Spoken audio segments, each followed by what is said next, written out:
Okay, we're live. Hello, Star Wars fans, and welcome to this very special reflection.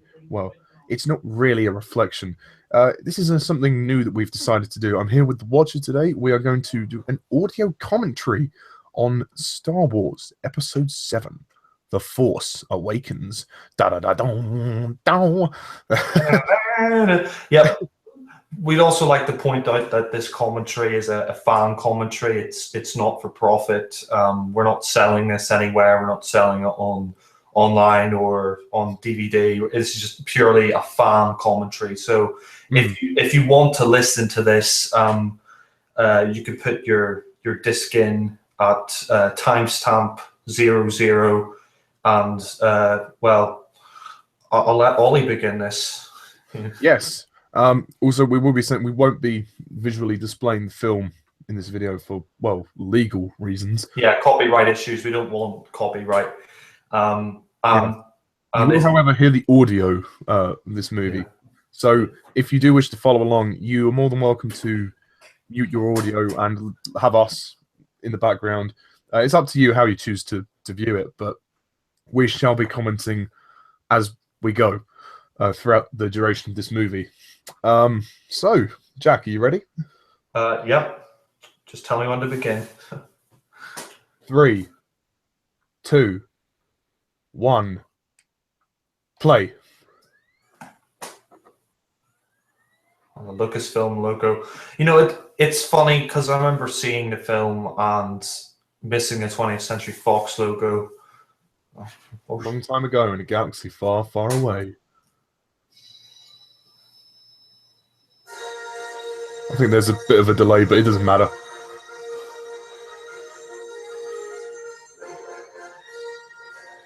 Dun, dun, dun, da, da.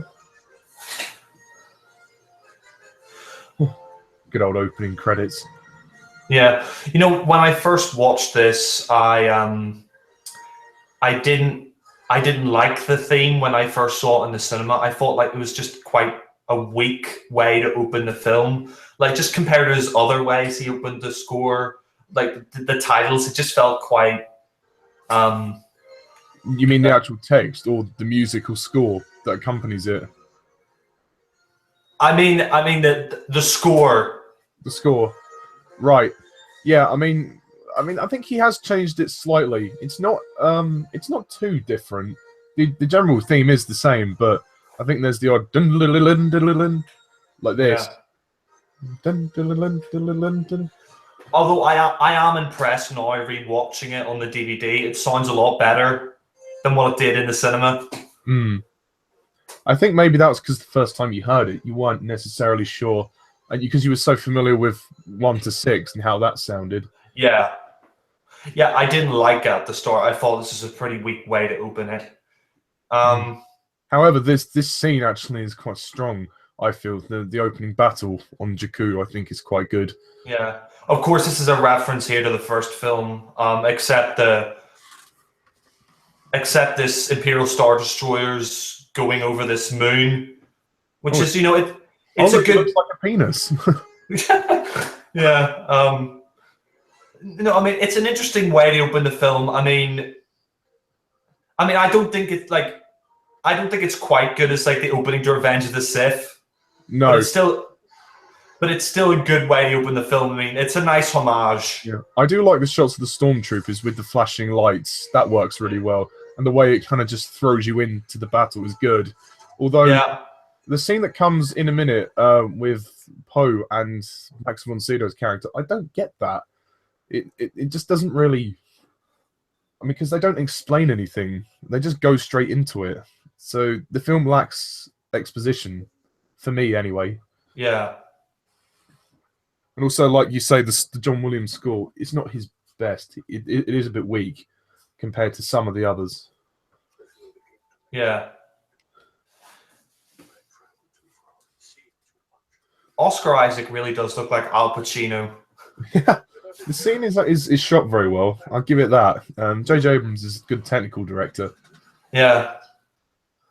I saw Oscar Isaac in a film a year before this came out called A Most Violent Year, And he really looks like Al Pacino from The Godfather Part 2. I mean, like, you have to see that film and see him in that. I mean, he looks like Al Pacino.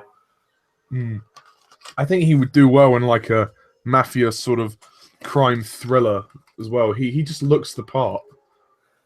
Yeah. Well, we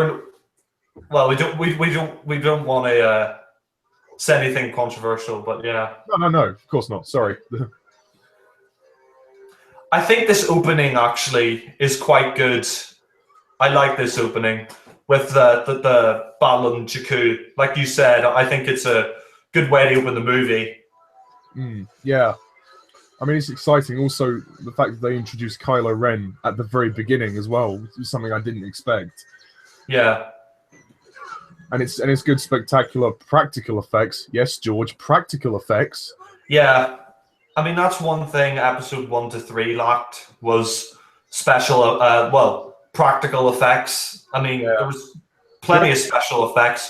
All that, bloody Jar Jar Binks shit, Yeah.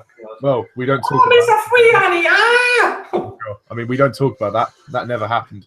I mean, the only thing that bugs me about this scene is the whole BB-8 thing. Him giving the part of the map to BB-8. It's too obvious a reference. You don't need to do that. To me, that was just pointless. It was just too much. Yeah, I mean, giving him the map, giving BB-8 the map. Yeah, it was just such an obvious. Yeah, this scene right here. On the flamethrowers as well. That was good. Yeah, but giving him the plans here, I agree with you. It's like it's too much like A New Hope. I mean, like I think we forgot to mention during the opening crawl because I was talking about the theme, but the whole plot is basically Luke Skywalker is missing and they're trying to find him, and I think. I think that's an interesting plot, but just the way J.J. Abrams, the way he basically, he puts the plans on R2, and there's just too many callbacks, I think, from A New Hope to make this film really, truly stand out from the original trilogy. Yeah. I mean, if one thing I have is, why give R2 the other half of the plans? It just makes the rest of the movie redundant, So they went through all that for nothing when it was in R2 the whole time. Yeah. But this is good, actually. Kylo Ren. And this is the stronger piece of music from John Williams. Yeah. Kylo Ren. I mean, it's quite... And that scene where that stormtrooper dies and smears the blood in his helmet, that is quite a... Effective. That was quite a striking scene when I first saw it in the cinema. I mean, Kylo Ren himself as a villain, he's a bit of a whiny brat. Yeah, he's a bit of a wimp, to be honest. He's, he just... Yeah, I mean, I don't know. I mean, he never really struck me as a great Star Wars villain that people made him out. Like, I remember when I watched Chris Stuckman's review of this, and he was saying Kylo Ren was a better villain than Darth Vader in the original film, and I didn't believe it at all because the whole look of Kylo Ren is just based off Darth Vader, and I know he's trying to follow in Darth Vader's footsteps, but the fact that they made him so similar looking to Darth Vader and like the way he acts and everything, it just made him a weak villain when you compare him to even Darth Maul or Count Dooku. I mean, he kind of looks cool, and also the voice. You can tell there's definitely a homage to Vader for obvious reasons, but he just doesn't hold up. I mean, there are just certain moments, obviously we'll see later on, when he just goes into a complete hissy fit, and it's like, I'm watching a teenager. It's like Anakin again. Like, God, man. Yeah, I mean, that scene, we'll get to it later with Han Solo, but that scene, and yeah, here we got Captain Phasma. It's like another reference to Boba Fett, Yeah. It's like, I mean, it's not Boba Fett, but it's like it's like let's have a character from the original trilogy like Boba Fett, He will do nothing until like the last movie. Yeah, exactly. And I never understood Boba Fett's popularity. I mean, he looks cool, but he does nothing. You know, he does nothing. Yeah, I mean, this is a bit of a dark opening actually. When they're killing all the villagers. I mean, it is. It's like the ending of Revenge of the Sith begins this film. If you think about it. Yeah, I mean, I like the fact that we get to sort of see Finn in this scene. Obviously, he's wearing a helmet, but you can see there's obviously a fear within him. And the moment just now, like when he stares at Kylo Ren, there's that instant kind of look of, you know, horror, shock, and you know, so like I give the props to JJ for that. The direction here was good. BB-8. Oh, the curves on that droid. Yeah, I mean, BB-8, I know a lot of people loved him. I know you really like BB-8, but for me, he's just kind of... He's a bit of a second-rate R2. I mean, he's not bad, but I just feel that way. I will say, I do like the scenes on the Death Star, J.J. Abrams. Like you said, technically, visually-wise, he's a really good filmmaker. He's a great... His forte is cinematography. Yeah. That's where his true talent lies. I mean, I mean, he's not a bad writer or director, but I think he's better at the technical stuff, like we've said. And I mean, like, it's nice to see the old cruisers back, and from a design standpoint, I mean, the Starkiller base, it's Death Star 3. It just is. There's no other way of getting around it. It just is. I think I agree with you now. Looking back at this, I think Finn is probably the best in this film. I mean, I know he's only been on screen a few seconds, but like that expression on John Boyega's face of just pure shock and terror, because you know he was basically, I think the backstory was he was taken away from his family and raised. Yeah. I mean, now we're in the scene with Rey, which is, you know, it's a good cut. Rey herself as a character, I like as well. I mean, Daisy Ridley, I'm not going to deny. I mean, I think she is attractive. Yeah, and you know, there are talks of her being a new Lara Croft. Oh wow. Personally, I don't like those new Tomb Raider films. No, not films. Sorry, those new Tomb Raider games. I mean, I like the original games, Tomb Raider 1, Tomb Raider 2. I think when it came to Crystal Dynamics, like, I mean, I enjoyed those games. I mean, I didn't like Legends, but I enjoyed those games. Yeah. And then when it came to the new Tomb Raider game, I thought it was just like Uncharted. But anyway, so I don't know if I would like to see her in a Tomb Raider film. I mean, I think she's doing well for Star Wars with what she's got. I mean, again, another niggle I have. I'm okay with you homaging the original trilogy, but a desert planet again? Really? I mean, they do it again in Rogue One as well. So it's like 3 different desert planets in the galaxy. It's like, how? Come on, guys. Let's think of something else now. Yeah, I agree with you. I mean, the whole desert planet thing was like, yeah, okay, we get it, JJ. You're like... Tatooine. Yeah. You like A New Hope. I mean, he's gone on record saying that A New Hope is his favorite Star Wars film, and that's why I think this film sort of suffers because of that. Yeah. Because I think he's just too nostalgically blinded by that first film. I agree. Although, actually, just very quickly, this scene has a really good score. The Rey theme, like,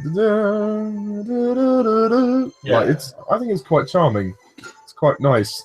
But you know what, JJ, you may as well have just put in the script, it's Tatooine. Why do it as a separate planet? It just, you know, everybody's so familiar with Tatooine. That's what I'm thinking of when you're watching this. Yeah, when I saw the trailer, I thought it was Tatooine. What's surprising here is this character, I found out, is not CGI. It's actually an animatronic, but there were CGI elements put on top of it. When I saw it in the cinema, I thought it was CGI, but it's Simon Pegg, Yeah, that's what surprised me. I mean, well, in a way it isn't, because he's worked with JJ before in Star Trek. Yeah. I mean, and that's another thing. I mean, I mean, I will say, yeah, the visuals in this are stunning. I mean, it probably should have won best cinematography that year, I would say. I will say, I mean, obviously because the prequels were so bland in terms of the attention to detail, this movie really brings it up in terms of attention to detail. Just all of the prosthetics from these aliens, everything to the most minute detail is there, and that's what's incredible. I mean, even in this scene here, when she raises the bread or whatever it is, I mean that took them about 3 months or something to do to render. I mean, it looks fantastic. Just the visual effects are stunning.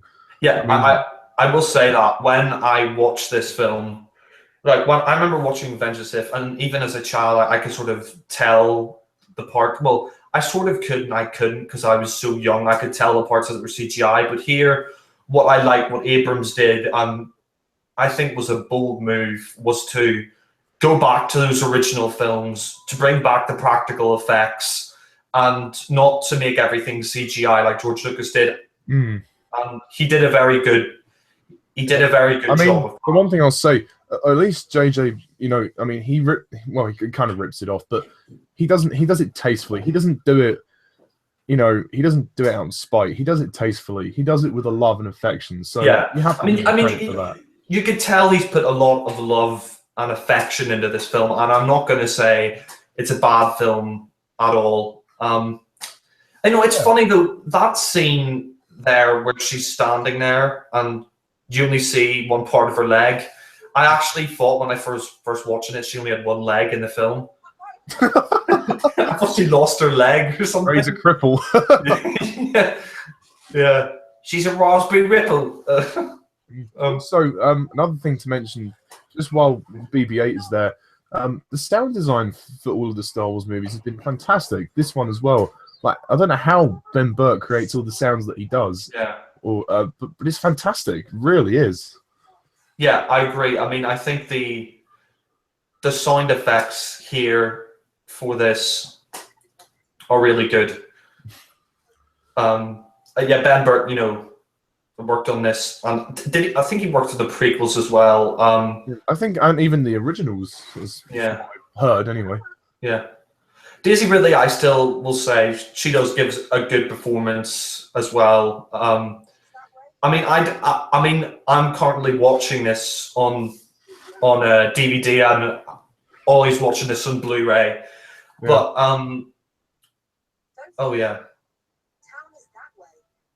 I mean, this is another sort of callback to Empire Strikes Back. That whole scene with Han Solo and Vader. What, when Poe is interrogated? Oh, yeah. This scene here. Oh, right. Yeah, I'm just getting to that. I think we're a little bit out of sync, but it doesn't matter. Yeah.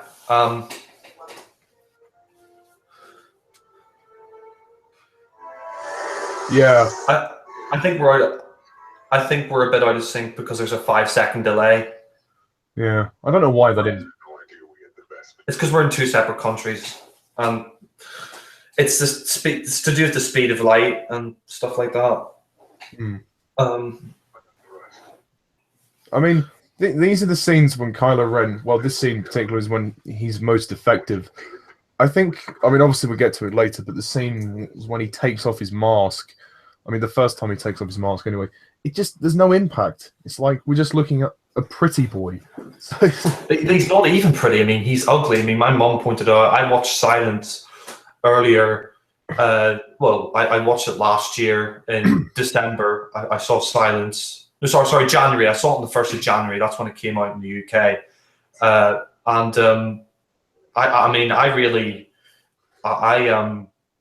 I mean, you see Adam Driver in that. He is not an attractive person. They have tried to model his hair on Hayden Christensen. Yeah. From I'm not saying anything against Adam Driver himself, but I mean, it's weird. I mean, my mum was right when she pointed it out in The Force Awakens. He looks nothing like Han Solo. Adam Driver looks nothing like Harrison Ford. I mean, Harrison Ford was an attractive guy. I mean, I'm not. I'm not saying I'm you know, homosexual or anything, but you know, he was, you know, attractive looking guy for most women. So you know, to have Adam Driver who looks nothing like him is a bit odd, to be honest. But yeah. Yeah. Also, another character who's wasted is General Hux. He's just so stereotypical of like the admirals from like Empire Strikes Back, all the ones that get killed. Like again, it's not the villains. They got no weight to them apart from Kylo Ren. Like all the supporting villains are just crap, really. I mean, this is quite sweet actually when Rey decides to not, you know, not take all of the portions for BB-8. Yeah, I've actually paused my DVD so you could catch up with me, and yeah, I mean that is yeah, I mean the more I look at it now, The Force Awakens, and this isn't like a dig at it. Well, it kind of is, but the more I watch it, I just feel like the more average it is. I mean, I'm not saying that it's a bad film. I mean, you know, just the sound design is great, the visuals are great, but I just think this is probably, out of all the Star Wars films, apart from the prequels, I mean, it's probably the most paint by numbers Star Wars film. Like, it does, for all the things it does right, it does wrong. I think it's good to see that you know, it's a flawed movie, but it is a good movie. I think it's vastly better than the prequels because you can see the love and affection that's gone into it, and also the characters are better. It is better written than the prequels. I'll give it that. It is much better written. I mean, I remember, because our first film that we saw in the cinema, we both saw Revenge of the Sith in the cinema when it came out, and I remember as a kid loving that, but revisiting that recently, I think the first hour of that was kind of filler, and there are still problems within that, such as the script, like, you know, Anakin by the lake. Oh god. I mean, I have to say this scene is awesome. I really like it. The escape from the cruiser, and the TIE fighter space battle. I do like this bit. Even though the music isn't as strong as it could be, it's still an effective scene. Yeah, when this first came out, I just seen Hateful Eight before this came out. Month before this came out. No, sorry. Actually, I saw Hateful Eight after this came out because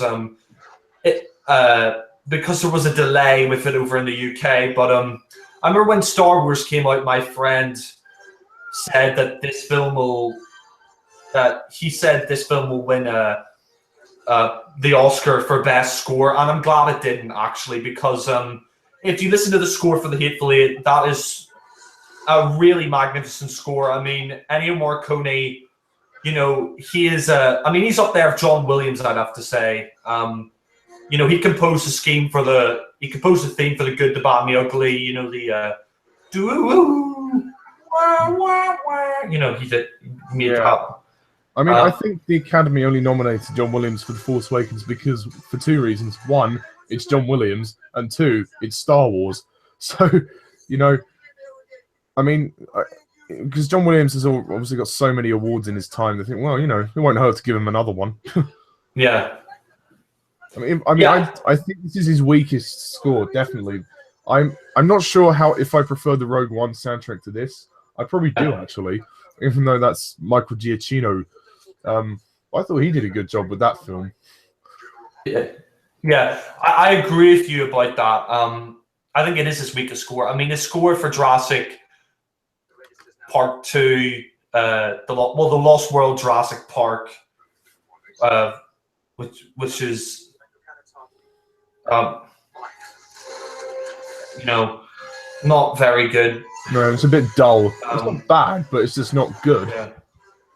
I mean, like The Force Awakens, I think it's a decent soundtrack with some really nice themes, but as an overall score, there are some tracks that just aren't compelling. I mean, to be fair, the the music for the first 6 movies were absolutely tremendous. So it is a tough act to follow. Yeah. This film, I will say, is what I like about it compared to the prequels. I mean, and I think most people will say this as well, is it is action-packed, and there is not one boring political scene in the entire film. I mean, this film really re-injected the life back into Star Wars. And you know what? When I first saw it, I thought it did recapture the magic of the original Star Wars. But I agree with you now. I don't think it quite recaptures the original magic. It comes close, but it's its own magic. Yeah, on the same level. Yeah, I would agree. There's a lot of charm to it, and that's very plain to see. And it kicks the shit out of the prequels, so we can be thankful for that. I mean, sorry, go ahead. No, I'm finished.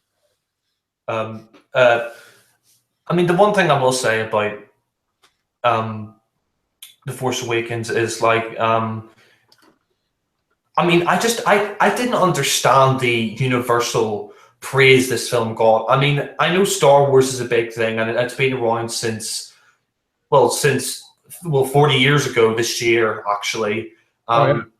Yeah, I mean, I know Star Wars has been a big thing for a lot of people, but I just, watching The Force Awakens, you know, I think the first time I watched it, because Star Wars had come back, I was sort of in denial with a few things of it. Like, I thought it was nearly perfect, but looking back on it now, like with the repeat viewings, the 2 or 3 viewings I've seen of the film since then. You know, funnily enough, Alan said the same thing about The Phantom Menace. Well, in the reverse, he didn't want to admit that anything was wrong with it, but obviously, time has proved that it just hasn't aged well.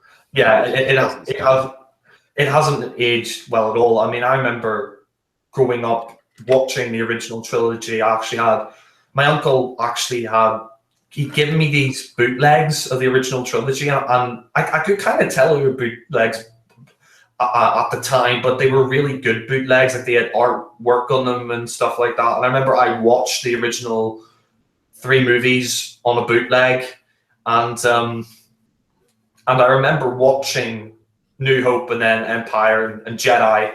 And then I remember watching the prequels.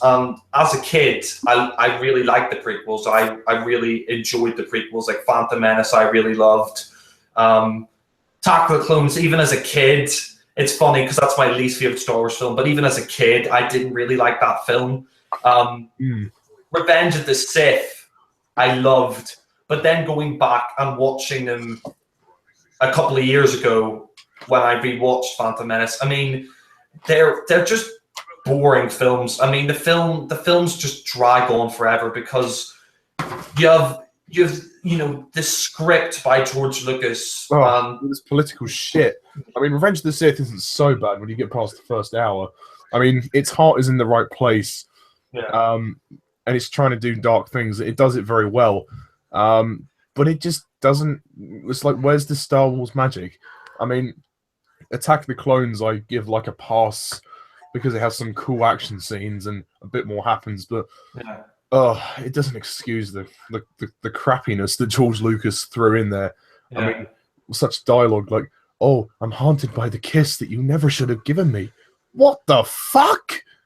Yeah. I mean, seriously. I mean, luckily with this film, there's none of that. But the dialogue is fine. I don't think it's anything remarkable, but it'll do. It's fine. It's good. I mean, this scene, what scene are you on now, by the way? The scene where Finn and Rey are about to meet. Yeah, I'm on that as well. And you see, the thing, I mean, I will, the thing I will say about watching the prequels again was that they did go down, because as a kid up till 2015, before I rewatched them, because I hadn't seen the Star Wars films in quite a while because I'd lost the DVD to the original trilogy and I only had Attack of the Clones on DVD. I didn't have Phantom Menace I did have Phantom Menace. The one you hated. Yeah. I mean, well, my uncle gave it to me. I mean, and you could just tell how crap it was that he just gave it to me back then to keep. I mean, he was probably just like, yeah, you have it.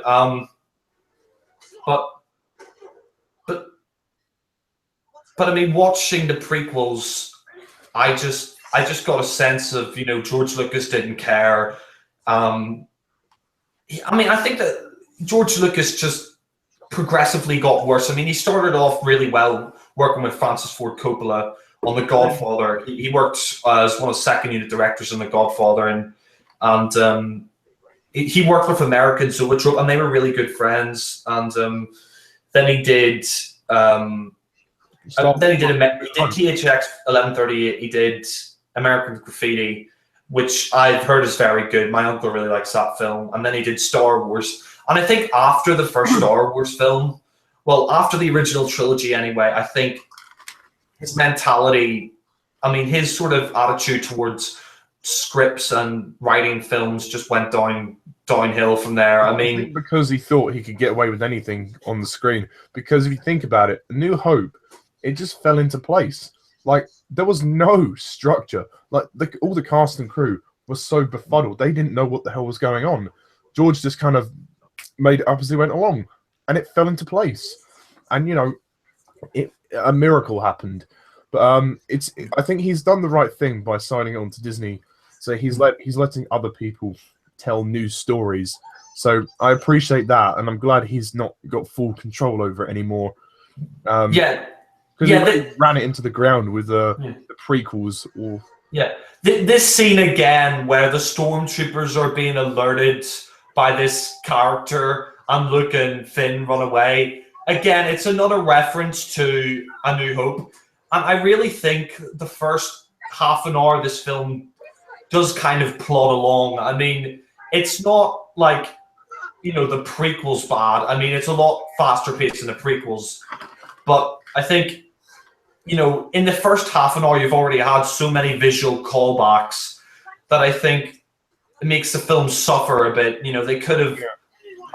I agree with you. You know, if it was just set on Tatooine, I would have enjoyed that. Don't call it something else. Don't try and be different when it's so blatantly obvious that it's not. Because, you know, I think he's just trying to hide the fact that people will say that it's like Tatooine. Yeah. I mean, the good thing about this scene is also the dialogue. Rey and Finn's like banter, sort of back and forth. You know, when she's like, "Oh, you know, stop holding my hand." And she's like, "Oh, we need a pilot."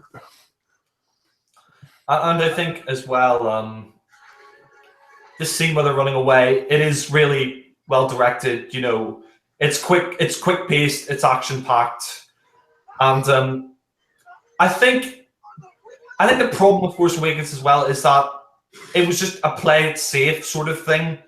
It was like, oh, we have the original trilogy. Let's just reference that. Let's just call back to that. Yeah, I think this film is really sort of testing the waters for the Star Wars films. As a film sort of tests the waters, it does well. But when you compare it to the other films of the trilogy, I mean, of course, here, you know, I absolutely geeked out seeing the Millennium Falcon return. The scene, you know. I mean, yeah, this is fantastic. I mean, you know, honestly, you needed to have this in here. That was essential. It's just the little things that crop up all the time, like all the small references. It's like you don't need it to be this overt. I mean, it's not like Die Another Day bad, but even so. Yeah, no. I mean, it's nowhere near that bad. Like, you know, I mean, the references are there, but they're not there as to really piss you off, where they really try to shove it in your face. With the references here, they're trying to make the fans sort of geek out, and it works in that way. Because I remember the first few times I saw this in the cinema, well, the first time definitely seeing the Millennium Falcon and seeing Han Solo return, which we'll get to in a minute, was great. Really was like amazing to see that in the cinema, you know. I mean, there is that good shot with the Millennium Falcon where it turns over. I mean, the action's all done very well, I think. Yeah, I agree. The action's done really well. The only weak thing about some of the action, though, is probably the score. I mean, it's just not as enthralling as it could be. Yeah, and not only that, but some of the action here as well. I don't know. I don't know. It's just me, but I just kind of prefer them fighting it. I just kind of prefer the action in outer space, and I think, you know, having Finn in the cockpit, that's cool, but was it necessary to have him doing that, you know, all the time, cutting back and forth? You know, I don't know. I mean, obviously we're just sort of kind of nitpicking, really, but yeah, I know. Yeah, I am kind of nitpicking here, I will admit. Yeah, I mean, it is a cool scene, and it's really really exciting. But yeah, I guess I agree to a certain extent. But I mean, it is fast and it's exciting. So, and again, you know, subtle references here and there. So, I mean, it's funny how, I mean, with Rey, people, you know, obviously it's kind of obvious where it's heading. You know, she's obviously Luke's daughter, because think about it. You know, Anakin was like the best pilot in the galaxy. Luke was also a great pilot, and now Rey is also a great pilot. So there's a pattern, a very obvious pattern that I can see here developing. Yeah, funnily enough, I was playing Star Wars Battlefront earlier today with my friend. He came over earlier, and we were playing Star Wars Battlefront on the PS4, and we were actually playing Battle of Jakku, where he was the Rebels and I were the Empire. Sorry, I was the Empire, and you know, playing that was really fun, and it made me want to watch The Force Awakens again in some ways, because, you know, that scene itself is a fun action scene. Yeah. I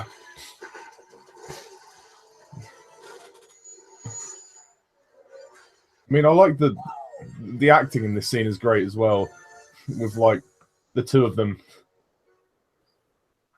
Now we head to space. They are kind of like kids if you think about it. Yeah. I mean, looking back at this now, because Rogue One is out at the moment, I prefer the darker tone of that film to this. I do as well. But I do think that the charm that they have with this does work. Yeah, it does work. But I think this is sort of the reason why I think this made a lot of money was because first Star Wars film in 10 years, but also because it was targeted at a more family audience as well. Yeah, and also Rogue One is you know, naturally darker in its narrative as well, and also the ending is quite. Well, I was going to say the ending is quite dark as well, with all of them well meeting their fate.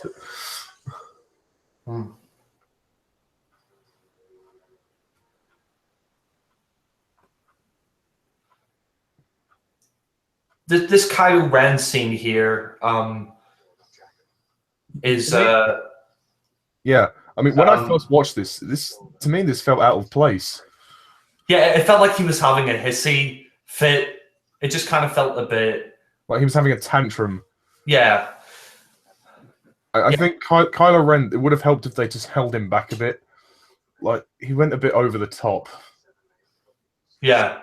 But I think that was the writing. I don't think that was Adam Driver's performance. The performance was fine. But like this, when he's like throwing the lightsaber around, it's like, what? He's just destroying the ship. What? Yeah. I really do think the chemistry between the two actors here and BB-8 is really good. You know, I don't speak that. I mean, that's a funny line by John Boyega. Oh, yeah.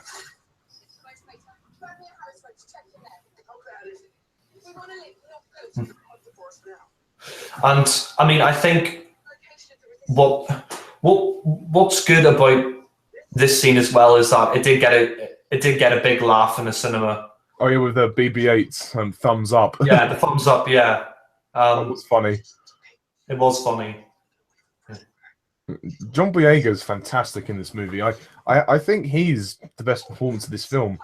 He's just so enthusiastic, and I love that. I mean, the guy is so professional, and he is the character I believe the most. You know, you believe he is running away, but then he sort of musters up the courage to fight the First Order. I totally believed he was there. I mean, with Rey, obviously different type of character, but even so, I mean, they both go on separate journeys, but I think he has a more interesting story, personally. Yeah. I mean, it's funny because the reaction to Rogue One has been that some people, well, most people, still prefer The Force Awakens, which, I mean, I understand, but in other ways I don't, because when this film came out, a lot of reviewers at the time, and some have changed their opinion. A lot of reviewers at the time said it was the best film of the year. Like Flickpick said it, Chris Stuckman said it, Jeremy Jahns said it, and while this is a good film, I wouldn't say it was the best film of that year. No, I mean, yeah, we weren't as hyped for it, which I think was part of the reason. I think the hype of Spectre was still with me when I was watching The Force Awakens. I was like, I still am in love with Spectre. I think it's an absolute fantastic film. And I just preferred that. I mean, you know, there's no shame in saying it's, you know, if people prefer it, then that's fine. I can understand why, because it does bring the charm and the magic back in its own way. I just don't think it's as grand as everybody says. Yeah, I mean, and this scene here where Han Solo returns Harrison Ford, I mean, that was a great scene, really good scene. I mean, thinking about it now, I do think the movie does take its time a little bit, like bringing everything back. I mean, we're 39 minutes into the film, and it does feel like we've been watching it for 39 minutes, if you know what I mean. Yeah, I think it does pick up. I think as we go on, it will pick up, since we got Han Solo back in the mix. But yeah.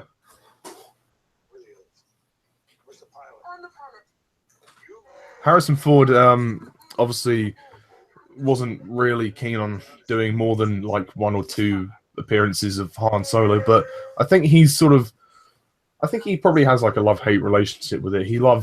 I think he loves the whole world of Star Wars and being in there, but at the same time, it's, you know, he doesn't want to have too much of it. It's like Sean Connery, I think, when it comes to James Bond. I mean, he sort of has a love-hate relationship with it. I mean, sometimes he'll love it. Sometimes he'll say, I'm sick of James Bond. Yeah. I'm James Bond. I mean, but, you know, bringing Harrison Ford back here, Han Solo, I thought it was a very good move by JJ. Because, you know, seeing Harrison Ford in anything is great. Because, I mean, I think probably of the original trilogy, Harrison Ford as Han Solo is one of the best characters. I mean, maybe my favorite character in the original Star Wars films. Either that or Luke. Yeah, and of course, you know, we do see Luke later on. Very later on.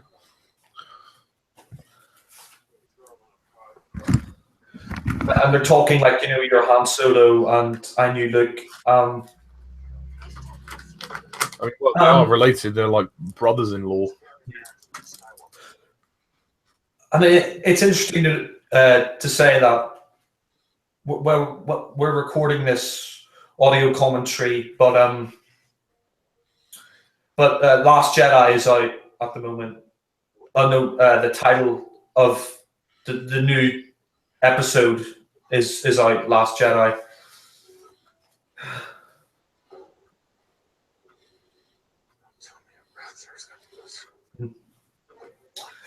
I mean, the thing I will say, the Raftars, the CGI here isn't very good. Probably the weakest part of the movie. Yeah, I just think it's kind of obvious. I mean, to be honest, you probably could have taken this scene out and it wouldn't have affected the movie. Yeah. what I do like about this scene is that they introduced some of the characters, and one of them is Scottish. And I like the fact that The Force Awakens incorporates more British actors into this film. Yeah. Because you did have British actors in the original trilogy, like Peter Cushing, the Emperor, Alec Guinness, but they were but they weren't in it that much. Also, there was only one other Scottish, actress. It was the actress that played Shmi's mother. I think she's actually Scottish, Camilla August. Yeah. If you hear the way she talks, she says, "Oh, Annie, you look so handsome." Like she's Scottish. At least I think she is.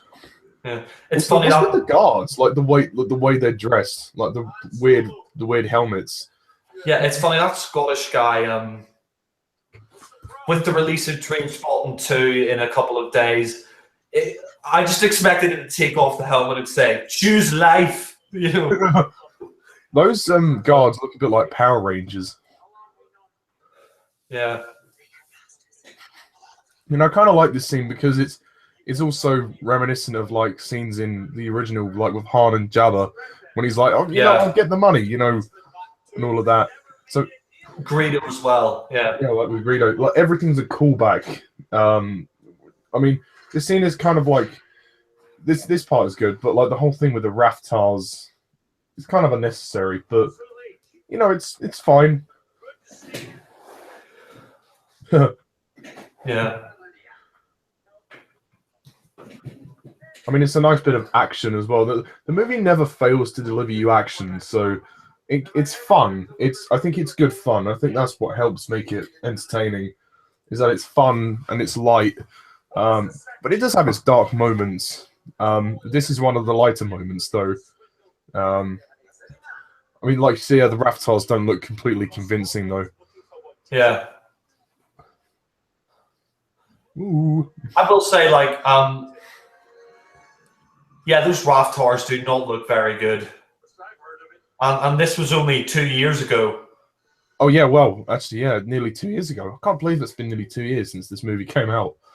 Well, I suppose it's not really. I mean, it came out at the tail end of 2015. So, year and a half? Well, about a year and a month. I'd say a year and a month. Oh, yeah, you're right. Yeah. But it's 2 years in terms of, like, actual time. Like, yeah. But it is only like a year and a month. Yeah. I mean, the one thing I will say as well about Finn, what I like about Finn is... Sorry, Chewbacca's throat makes me laugh. Although Han just kind of punches the guards and throws them about a little bit. Yeah. Like, it's never explained what they are. They're just kind of like some octopus-like creatures. Yeah. Yeah, they never explain what the Raftars are. Where they came from.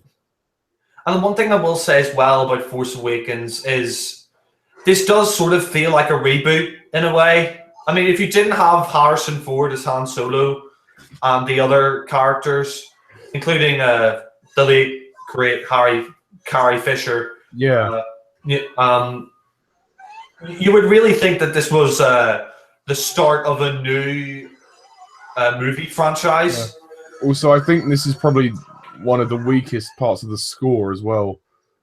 Yeah. It's just dull. I mean, I hate to say that because it's John Williams, but it's dull. I will agree. I mean, I know there was one reviewer on YouTube, the Schmo Snow, who said that he thought John Williams had lost it with the prequels, but came back to The Force Awakens. But I really don't see that. I mean, there is not really a theme in this movie that stands out for me, apart from maybe Rey's theme. And Kylo Ren's theme is quite good as well. Yeah, I mean, yeah.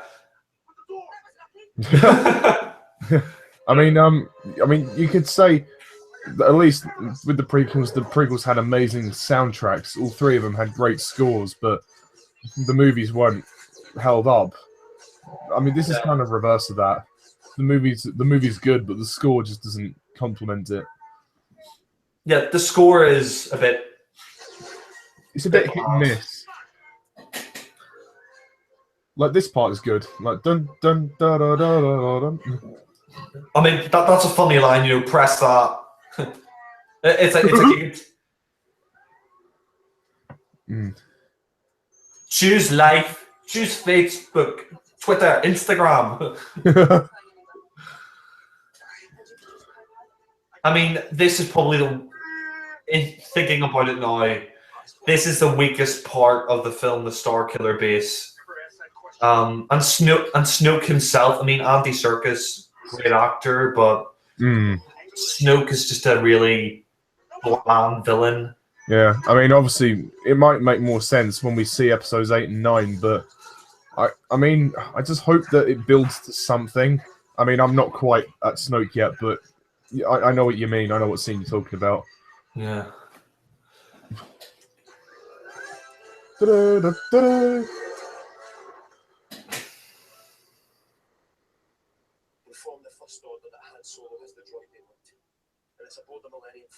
You know, with watching Rogue One and Moff Tarkin returning in that with CGI Peter Cushing, I have to say that I mean, I know this is set years later, but it'd be kind of cool if they had a CGI Peter Cushing here. Like it would be funny. I mean, I kind of like miss the sort of Peter Cushing-esque character. Although, then again, it wouldn't really make sense because he dies in episode 4. Yeah, no, I don't mean that. What I mean to say is, it would have been interesting if they had like a Grand Moff Tarkin's son or something like that as like a villain. That would be that would have been cool because I mean they've had, you know, Leia and Han's son Kylo Ren, but yeah. The only thing I don't like about Snoke is how big he is. Yeah. I wish he wasn't so huge. Like, maybe they should have just had like a voice, like, or just a cloaked figure. But then again, that would have looked like the Emperor. They should have had him as he is, maybe just regular size. Like, why make him big? It just doesn't make sense. Because he can't be that big in real life. I think that scream of Chewie they reused from the first film there. Oh, right. I'm not quite there, but I think I know which one you mean. What scene are you on now? Just the Snoke bit. Oh, right. I'm on the bit where they're in hyperspace.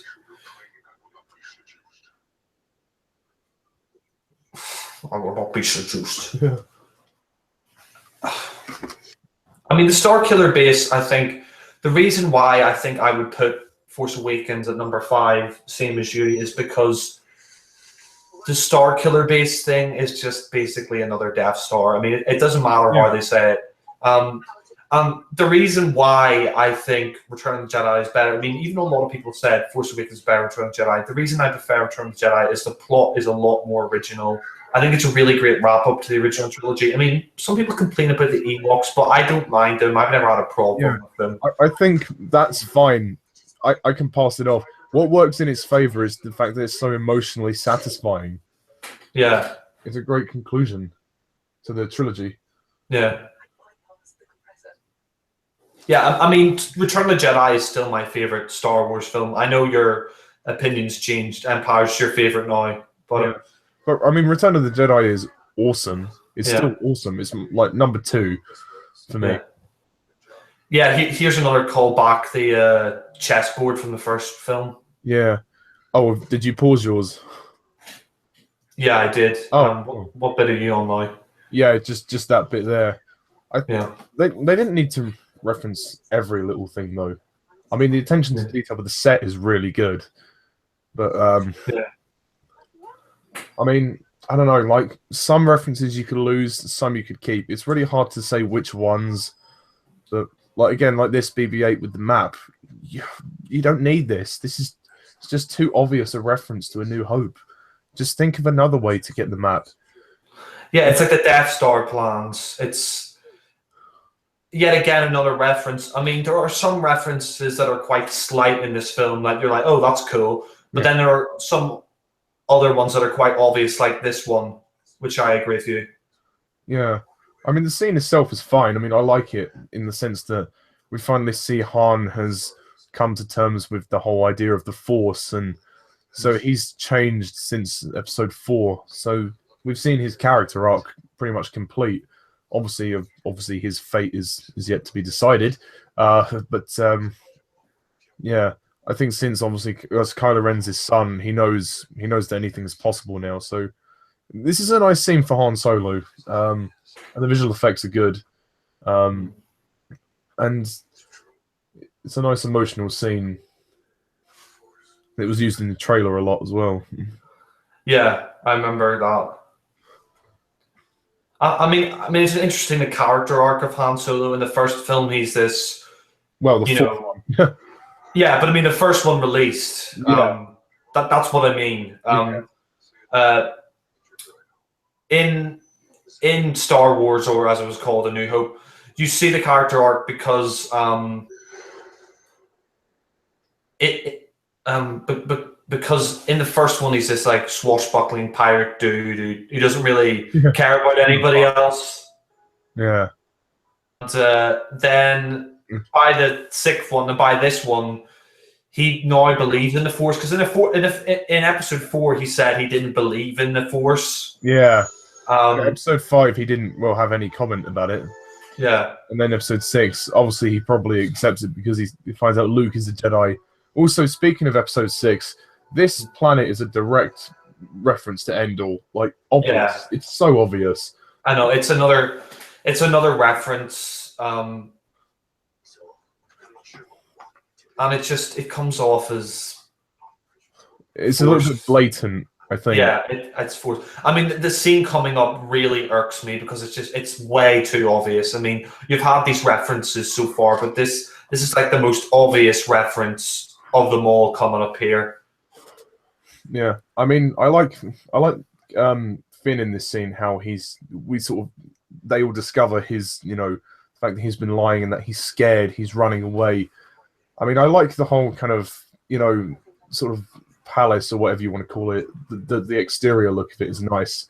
But the fact that it's a bar, it's like, God's sake, why? Couldn't it have just been like an old sacred Jedi temple? Because that's what it looks like. Yeah. Like, why don't you just make Maz Kanata a Jedi? Because she knows the Force. So how can she not be a Jedi if she knows the Force? I don't get that. Yeah, I like the scene here where Han gives not Leia, Rey the gun to defend herself. This irks me because a lot of fan reactions, they're like, "Oh, Rey could be a Solo," and when Kylo Ren says, "Oh, he's like the father you never had," it's like, I'm not going to read too far into it. I'm just going to wait and see what episode 8 and 9 bring us. It is a nice scene, and it's obviously a foreshadow to his demise in the end of the film. Yeah, this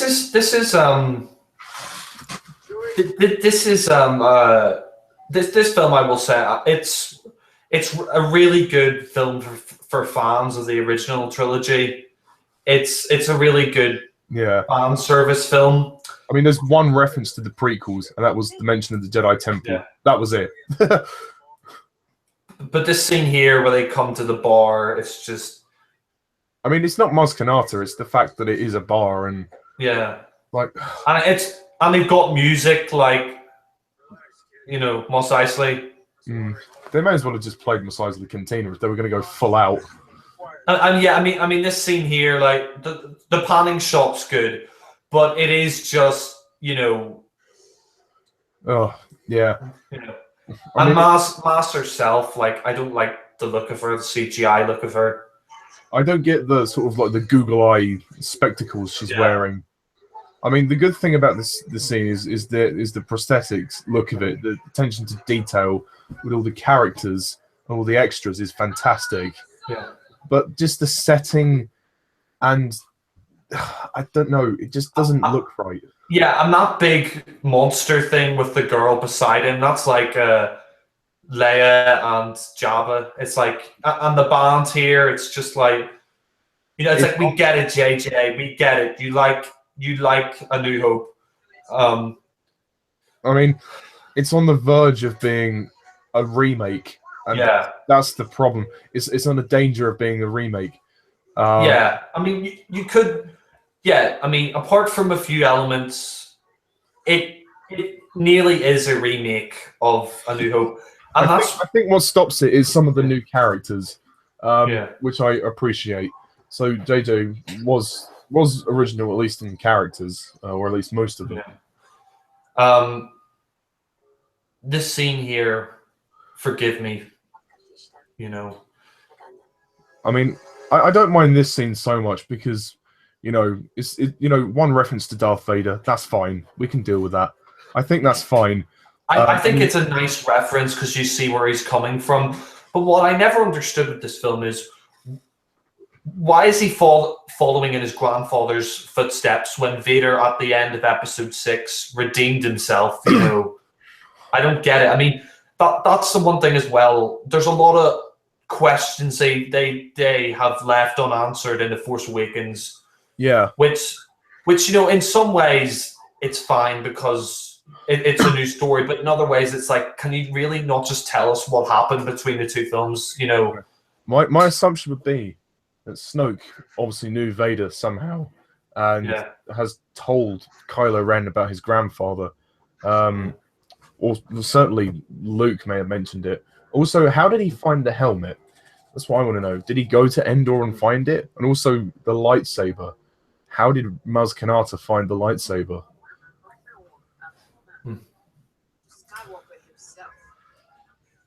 Maz Kanata, to me, she looks like a dried out apricot. Yeah. I think the performance is great though. Lupita Nyong'o does a good motion capture performance, and her voice really, she's got one of those voices that sounds older than she is, and it works. This is a strange reference, but the look of this building and the planet itself, it reminds me of the Imperial City from Elder Scrolls 4 Oblivion. But yeah, I mean, this whole scene, like where she's zooming in with the goggles and she climbs over the table. I mean, what is that about? I don't get it. It was a bit over the top. Yeah. I mean, I don't know exactly what the character's supposed to be, whether she's meant to be mad or something. Yeah.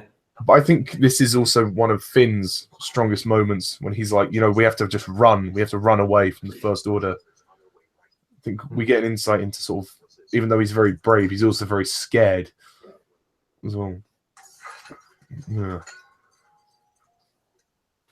So, what is she doing? Very good. If you live long enough, see the same eyes. That's a well acted scene by John Boyega. You know, we all need to run. Yeah. Yeah. You don't know what I've seen, you know. I think John Boyega, actually thinking about it, I mean, he's a bit young at the moment, but I can see him being the next Doctor in Doctor Who. I think he would actually be quite good.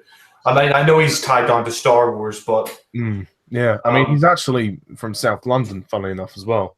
So yeah, he'd be able to do a good, obviously British. He wouldn't do American for the Doctor, obviously not. But it works for Star Wars. I think his American accent. I think he said that the English accent wasn't working for the film, so he chose American, and J.J. Abrams agreed with him. And I think he made the right move.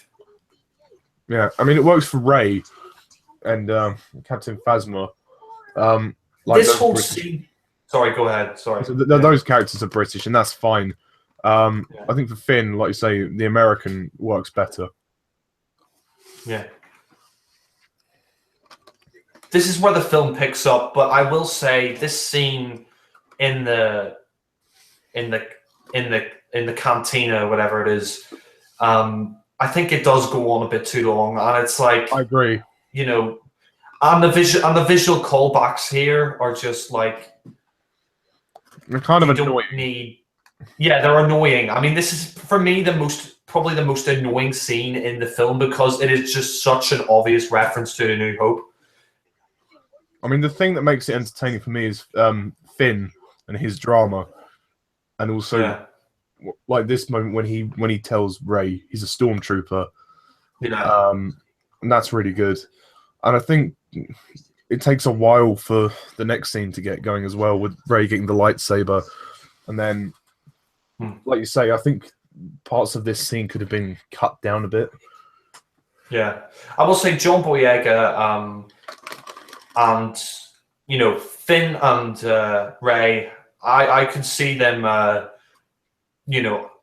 I could see them being a boyfriend, girlfriend, but they never really address that in the film. I mean, I think, at the end where she's with him, they're about to address it, but she doesn't kiss him for some reason. I don't know. I mean, maybe because they thought it would be a bit too cheesy, which I'm kind of glad they didn't do. But it would be interesting to see where it goes with episode 8 and 9, where the characters of Rey and Finn, like if they are going to be in a relationship, or they're just going to be friends. And there's definitely a deep connection, and they definitely care for each other. But I mean, I'm okay if they do the love thing, as long as it's not as bad as Attack of the Clones. Then that'd be fine. As for Rey being Luke's daughter, I'm kind of. I mean, a lot of people said it is, and you know what? The first 2 times I watched, I was like, no, that's not true. But watching it now, I think you're right, because what the lightsaber is calling to her. I mean, it must be Luke's daughter. If Luke was Anakin's father, and this is the whole reason why it's called The Force Awakens, is ongoing connection with the Force, and the fact that she sort of realizes it late in the day. Obviously, Luke was just told about his father and whatnot, and he just decided to learn. I'm not quite sure how the Force calls to her, but I mean, the lightsaber doesn't affect Finn in the same way. It doesn't affect him at all.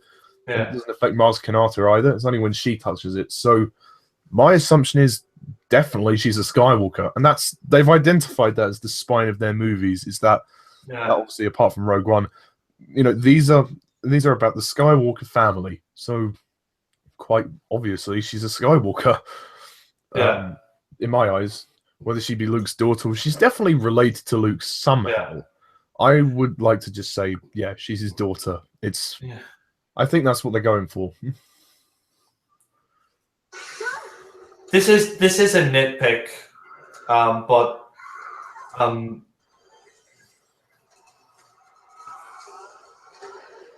this is a nitpick.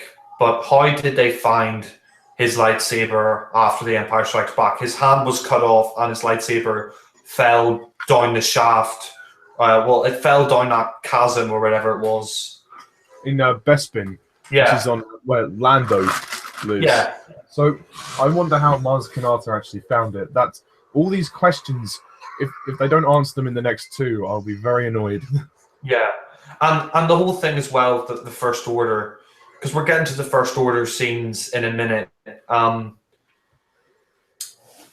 mean, she really does look like a squashed apricot, dried out apricot, Maz Kanata. I mean, that vision scene actually was quite powerful. I quite like that. That was very good. It was, yeah. You know what she kind of looks like as well? If you ever seen that film Ants? Oh yeah. It looks like one of the ants from Ants, with a lot of bling. Yeah. It is good CGI, but I mean, Maz Kanata's CGI is fantastic. But like I say, the Raftars probably could have been cleaned up. I think Rogue One sort of excelled more in the visual effects department. I will agree there. I mean, there is some dodgy CGI here. I mean, not like any CGI that I would go, oh my god, that is extremely awful. But it's just, I mean, I'm going to forgive the film for that because of the prequels. So, yeah, it doesn't overly rely on CGI. So I think we can just put it down as a nitpick. But like Maz Kanata looks fantastic. She really looks excellent. Yeah, I'd say, the scenes here. Now we're at the Star Killer base. I will say, we got the speech here. I think this speech is a bit cheesy. I mean, I will say, I don't really like the depiction of the. I don't really. Sorry. Oh, I'm not quite there yet. Is the speech after Ray walks out? Because that's where I'm at. Yes, it is. It is. Yeah. Oh, that's but no. Going back to the First Order scenes now, because you're approaching them. I don't get. I mean, I don't get how the First Order came about, because at the end of Return of the Jedi, the Empire is defeated. No, I understand there are probably factions out there that fought. To me, basically, the whole idea of the Resistance and the First Order, they're basically just two different names for rebels and Empire. That's pretty much it. They're pretty much the same. Yeah, I mean,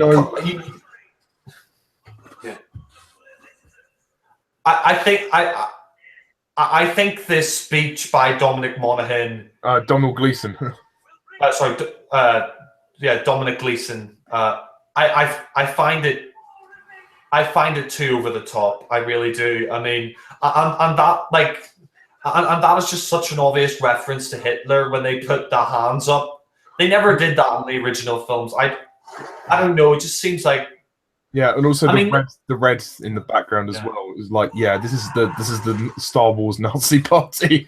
Yeah, I mean, it is. It's way too much of an obvious reference to the Nazis. I mean, we get it. We get that they were based on the Nazis. You didn't need to have to do this.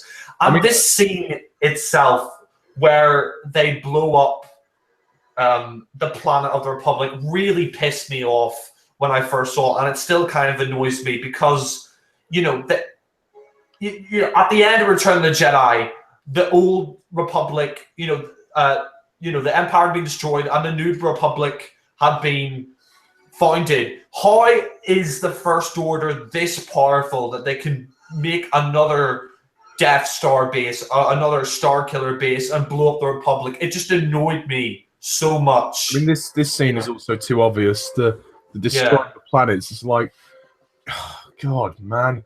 Do you have to do this? Really? Yeah. I mean, it's just, I think these parts of the film here the first half an hour, while it is slow, it's good fun. I think when you get to this planet and then the Star Killer base is where the film sort of, it falls apart a little bit. I mean, the film's still good, but parts of the plot just sort of crumble a bit here. I think it goes back and forth between, plot and then references. It's like, what? Just like it needed. I think structurally, it can be a bit all over the place. I mean, it's good enough. I agree. Yeah. It's good enough.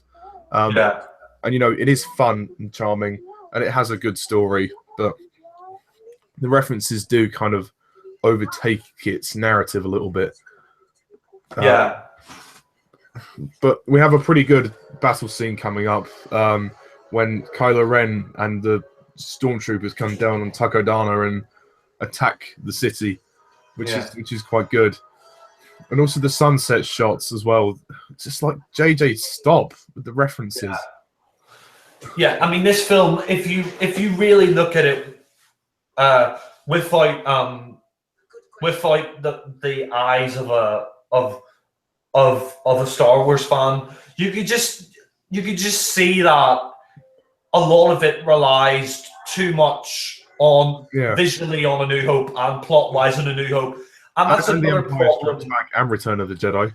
Yeah, and that's another problem I had with Star Trek Into Darkness. When I first saw Star Trek Into Darkness, I hadn't seen The Wrath of Khan, and I absolutely loved it. But going back and watching The Wrath of Khan, it's obvious which is the superior film. And I think J.J. Abrams, it's like, okay, J.J., we know that A New Hope it's like we know they're your favorite films. We know Wrath of Khan is the best Star Trek film, but you don't need to tell us that. You don't need to recreate that, because recreating that just doesn't automatically make it good. It just sort of drags the film down a bit. Yeah, I mean, this is a pretty good action scene. Yeah. So I like how Kylo Ren just walks through the archway and just onto the battle. I mean, there are some good camera shots here. Yeah. I mean, I do. I like this action scene. Harrison Ford. I mean, we're getting up to a scene here in a few minutes with the reveal of a certain character, and it's going to be quite interesting to rewatch that scene since the passing of Carrie Fisher. I mean, some sound design as well with the pistol as well. Yeah. I mean, so far I've talked about a lot of my problems with the film, but like I've said, I mean, the positives of the film are the sound design, the practical effects, the action, and it's just visually stunning. I mean, this film really is well done. I mean, this scene here, I don't know if you're on it yet, but I find it a bit silly. It's a bit campy. When a stormtrooper says, traitor, and he gets out this like lightsaber-esque thing. It just, I don't think that was necessary. Dust on that now. Yeah. I mean, I think it's cool, but it probably wasn't necessary. Yeah. I think it might have been better to have Kylo Ren fighting Finn now and then head to the forest to get Rey, rather than that.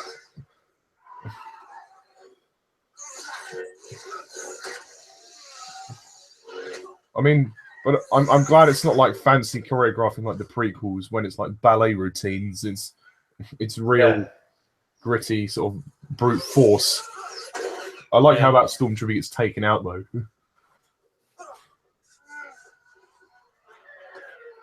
I like that line. Are you okay? Big deal.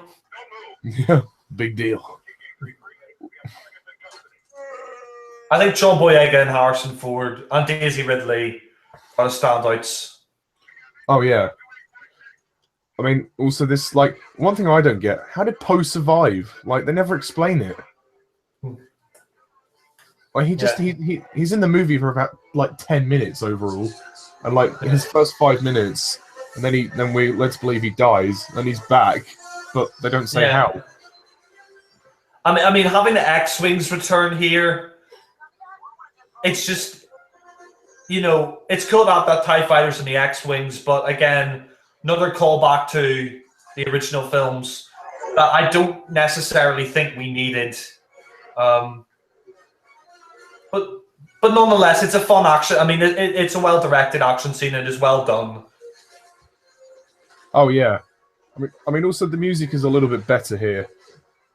Yeah, it is. Yeah, it's probably the.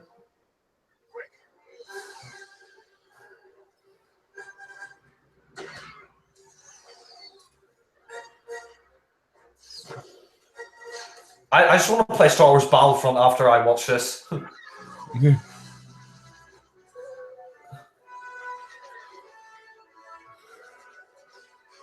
I think the scene itself, I really like the camera movement, like following the characters around while they're shooting. That's where J.J. Abrams' strengths are.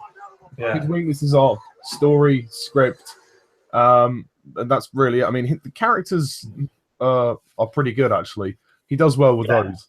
He does well with characters and visuals, but in terms of, I don't think he can really write scripts, to be honest. I think he should leave the script writing process to somebody else. He's just very average, I think. Yeah, I mean, it's nothing bad. Like, you can't really point out anything in the script that is like terrible, like the prequels. But but then again, there's nothing in there that's really original either. Yeah, I mean, there are original aspects to it, but not as much as it could be. Yeah. And I mean, Chris Stuckman's review, I'm not bashing on the guy, but when the film came out and he did his analysis of The Force Awakens, it really cheesed me off that, like, he nitpicked Return of the Jedi a lot, and then he said there was no problems. And he said he tried to look for flaws in The Force Awakens, but he couldn't find any. And honestly, I don't see how he did that. you know, like how he didn't rewatch the film and not find it. I still would say overall, this movie is damn solid. Yeah, it's definitely it's solid. You know, Good. You can't say that it's a terrible film. There are some people who've done videos online like Force Awakens, worst movie ever. You know, God. I mean, I wouldn't go that far. Yeah, it is nowhere near that level. I mean, it's a good film, but it's like, I mean, it's better than all three of the prequels. Yeah, but it's no masterpiece. I mean, this film is. It's a good. I mean, some people say it's the best Star Wars film, but it's definitely no masterpiece. And you know, I think the more you watch it, the more flaws you'll find in it. Yeah. Which I love this bit when Finn runs. Yeah, runs after the ship. That's a great acting scene by John Boyega. And a great shot by J.J. Abrams. Yeah. Yeah, I mean, if you're to look at this film and visuals alone, it is stunning. It's like the prequels in that way. The prequels are visually stunning. I'm not trying to compare to the prequels in, oh, it's a really bad script, because it's not. No, it's just flawed. Yeah.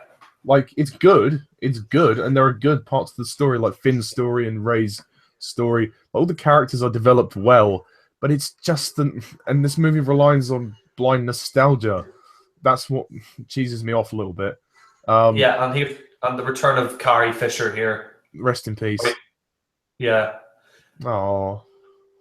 I will say, when I watched it in the movies, when I first watched it in the cinema, she didn't look very good for her age. I love C-3PO, how he just pops into the screen. Yeah. I mean, it's sad that Carrie Fisher is dead now, but you can kind of see maybe she was on her way out with this film, because she does look very ill during this film. I mean, you know, she only has a little bit part in here, but her voice as well, like, is just really grovelly and. Yeah, I mean, she's 50 now. Like, she was only 59 when she made this film, but she looks about the same age as Harrison Ford, and he's like about 10 years older than her. You know, 20 years older than her. Sorry, not 20, 10 years older than her. Yeah. Yeah, I think he's about 12 years older. He's about 72. Yeah. I think. Yeah. He looks pretty good for his age, actually. Yeah. He looks pretty good for his age, and I mean, unfortunately, this is it's not the last film she stars in, but this is like. Oh yeah, by the way, I have found out from our good friend Louis that apparently Carrie Fisher is going to be resurrected in episode 9 with CGI. Well, it won't. It will be annoying. A lot of fans are gonna be pissed off. I'm quite annoyed about the whole thing myself. I don't think it's right to do that since she's died so recently. I mean, Peter Cushing, that's a different story. He's been dead 22 years. You know, I think resurrecting her CGI in episode 9, I think Disney's going too far. Yeah, I don't think, like, seriously, just rewrite the script. Write her out. Yeah. Sorry. So this scene, Poe, reuniting with Finn, like, he should have just asked him, how did you survive? Like, how did you get out? He doesn't even question how he survived. I mean, Poe's overrated, in my opinion. Yeah, I agree. I think Poe's overrated. I mean, I like Oscar Isaac as an actor, but he's not a great character in this film. Like, he's the weakest for me. He's not. I would agree. I have no issue with the performance. It's just the writing. It's like, well, everybody's like, oh, he's such a great character. He's so funny. He's like, well, yeah. I mean, he's only in the movie for about 10, 20 minutes. So, like, what? We're led to believe he dies, and then he comes back without any explanation whatsoever. Yeah. I think JJ just, I don't know, with his scripts. I mean, I just think that he had more control over it than Lawrence Kasdan, which is, I think, what happened. Yeah. I mean, bringing back C-3PO and R2 was great as well. I mean, it's weird because C-3PO's a red arm. Never explain that either. Which I mean, merchandising. Yeah, exactly.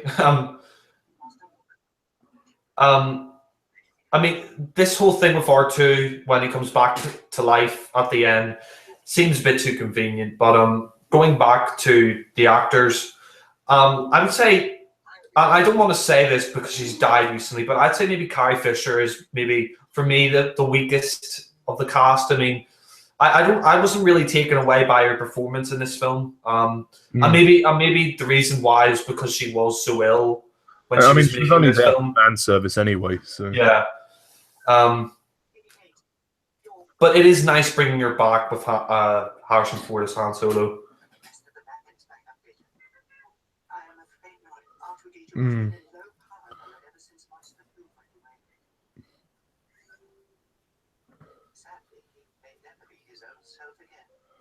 Do you think they rushed to the Starkiller base quite quickly after this scene, or do you reckon that it's good that they sort of just get going with it? I think they rushed through it too quickly, to be honest. The whole last act, in my opinion, is probably the messiest part of the film. I mean, most of the film up to where they land on the planet is pretty good, and this stuff. But like the whole Starkiller base. Like, I mean, how do they still have a flaw on the Death Star? I mean, sorry, the Starkiller base. How do they still have a flaw after 3 Death Stars? You know, the Empire must be fucking idiots. I mean, exactly, yeah. I mean, we were talking about this the other day, and you know, it's so stupid and convenient that they would just have a flaw, and it's the same thing. It's the same thing as Episode 4 and Episode 6. Yeah, Rogue One, funnily enough. I mean. Thing is as well, yeah, I mean, this is another callback to Empire, that snow planet. Yeah. Are you on that scene? Not yet, no. I'm on the part where Han and Leia were talking about Kylo Ren. Yeah.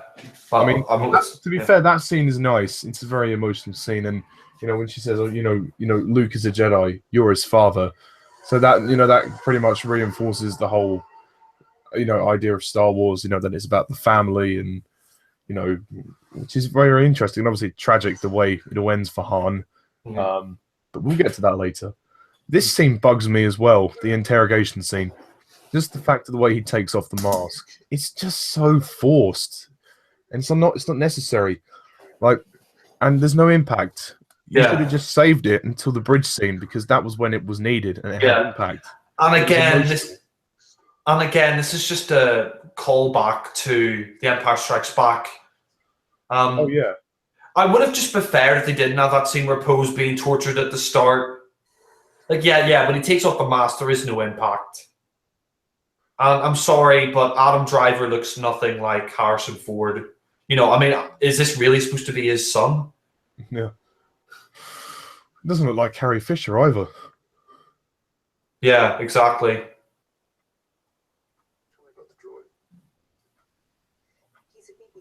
She's not threatened or intimidated by him at all. Yeah, exactly. He is a good actor, and he is trying. He is really trying. He is a very good actor. If you watch Silence, I don't know if you will watch that, but he's very good in that film. That's a film about Catholic priests during going to Japan. Back in the Middle Ages, I think, or the 16th century or something like that. But he's very good in that film. I think he's much better in that film than he is in this film. I think his performance here is slightly weak. I mean, I never really convinced of him being a menacing character. He just always seems to be this sort of wimp who's in the shadow of Darth Vader. Yeah. I can see what you mean, but I think his best scene is probably the scene of Han Solo on the bridge. You can see him sort of conflicted. I mean, he's not the best villain of the saga, but I think he's pretty decent. I hope that they give him more to do in episode 8 and 9, and they kind of develop him further. Apparently, he's not going to be the main villain. It's going to be Benicio del Toro is going to be the main villain, which I'm glad about because honestly, I was never convinced by Kylo Ren, and I mean, he's still going to be in episode 8 and 9, but yeah, I'm glad that they're going to have a new villain in episode 8 because, you know, he's just a Vader wannabe. And this scene annoys me as well because Rey, all of a sudden she knows how to use the Force, and it's never explained. You know, Luke had to have training in the first 3 films, and even Mark Hamill brought that up, you know. Yeah. I mean, I kind of get why they called it The Force Awakens, but then again, there's this kind of inconsistencies, and this is one of them. Like, how can she use the Force without training? I mean, yeah, it took Luke in Empire Strikes Back. It took Luke ages to learn how to use the Force, and he was like, "Oh, I can't lift the X-wing; it's too big." Yeah, and you know, Kylo Ren saying, you know, she is strong with the Force. You know, well, how? You know, I mean, and yeah, in the Snoke scenes, he's just an Emperor ripoff. He's not even that. He's just a thing. He's just a thing that's there. Yeah. He's just sort of a 2D cardboard cutout villain. Yeah, I mean, to be fair, I mean, I'm not going to knock the movie because it is good. So, I mean, I think these Snoke scenes are a bit weak, but yeah. the fact that it's in a huge room and he's actually a hologram. That's what I was like. What? So where is he? So, here's a Daniel Craig scene. Oh yeah, I like this scene. I'm surprised none of my family got that it was Daniel Craig. I was like, I didn't either when I first heard it, but now voice immediately. No, but the way he said, "What did you say?" It sounded a bit American when I first heard it, but it does sound like him. What did you say? I mean, it made sense because he was filming Spectre at the same time.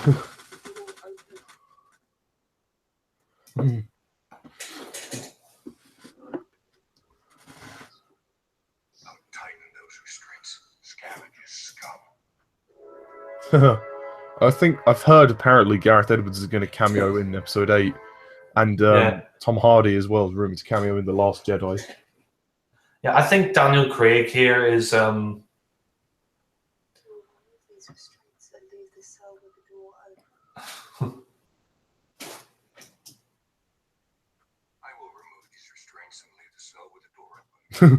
I think it's a very funny scene, and also in terms of the design of the Stormtroopers' armor, I think it's quite interesting actually. How they updated it. Yeah. And they have the little sort of sound bars in the corner of the armor. Yeah. I mean, this is another moment with Kylo Ren which I find a bit weird. Like, he just has a hissy fit. In fact, he's gone. He just trashes the place, and then, God. Yeah. He's like a teenager. Yeah. It's babyish, you know. Yeah. And there's two stormtroopers. Yeah, I do like the reaction of the stormtroopers. That's very much funny. Yeah, it's like the original trilogy. That's funny. Again, the score here just doesn't hold up. I mean, it's not bad. The effects, I will say, some of them are still very good in this film. Like, I do like some of the effects of the Star Killer base. I mean, this briefing is so much like, Return of the Jedi, or I mean, but to be honest, they had this in Rogue One as well. They have it in quite a lot of the films, so this is only a nitpick. Yeah. And Akbar as well. That's a nice cameo. Yeah. Yeah. They sort of brought him back in Rogue One, although it wasn't him, it was another character. Yeah, it was a kind of... wasn't even the same race by the looks of it. Yeah. There's always a way to do that. Yeah. It's like blowing it up. That's It kind is. of been done. It is great bringing the original characters back here, and I do appreciate Abrams' attention to detail when it comes to the original films. You know, he has really analysed those original films and tried to make a film which that is reminiscent that feels and he's tried to make a film that is tried to be in the same vein as the originals. Yeah. Like Han's lines in this scene. Yeah.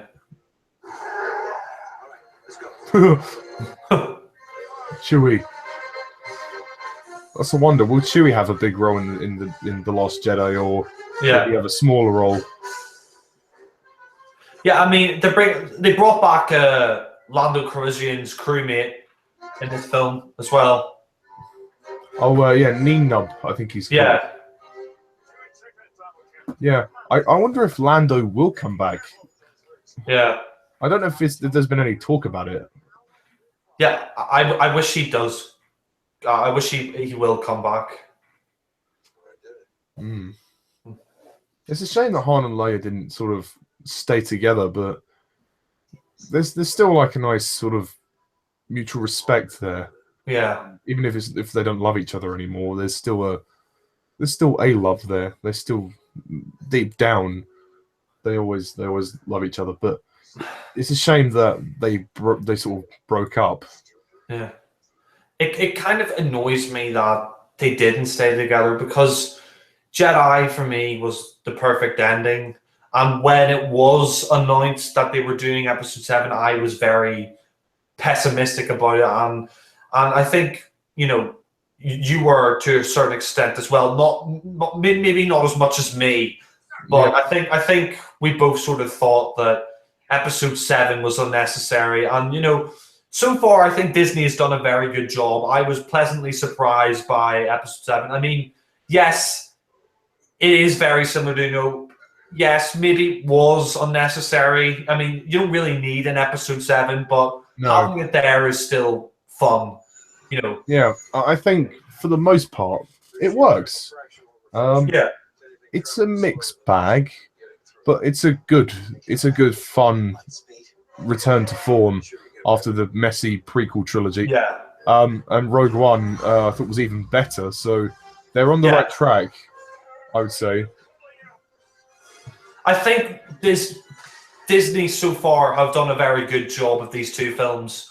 I think they did a better job of Rogue One, but Force Awakens, for what it was a pretty decent attempt as well. It was a pretty good attempt. Yeah, I mean, for all the criticisms that we've had over JJ, and we have, I mean, I have been nitpicking, so I do. Yeah, so have I. Yeah, I do fully respect him for his love of the original films, and he has definitely implanted that into this movie. But it's just a few things that he needs to work on. But there is enough in there for me to say, yeah, it's good. Yeah. For me, it's a bit like Jurassic World. I mean, well, Jurassic World isn't as good as this film, but I think it's better than Jurassic World. Yeah, I know. Oh, sorry, I meant to say that it's better than Jurassic World. Sorry, I got my words mixed up there.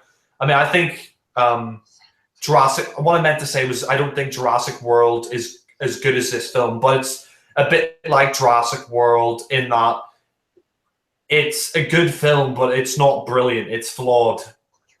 Yeah. I mean, I like this scene, but it is it's kind of like The Empire Strikes Back. It's like we're on Hoth. It does feel like that, yeah. What I was confused at is this snowy part of the base itself, or is it a different planet?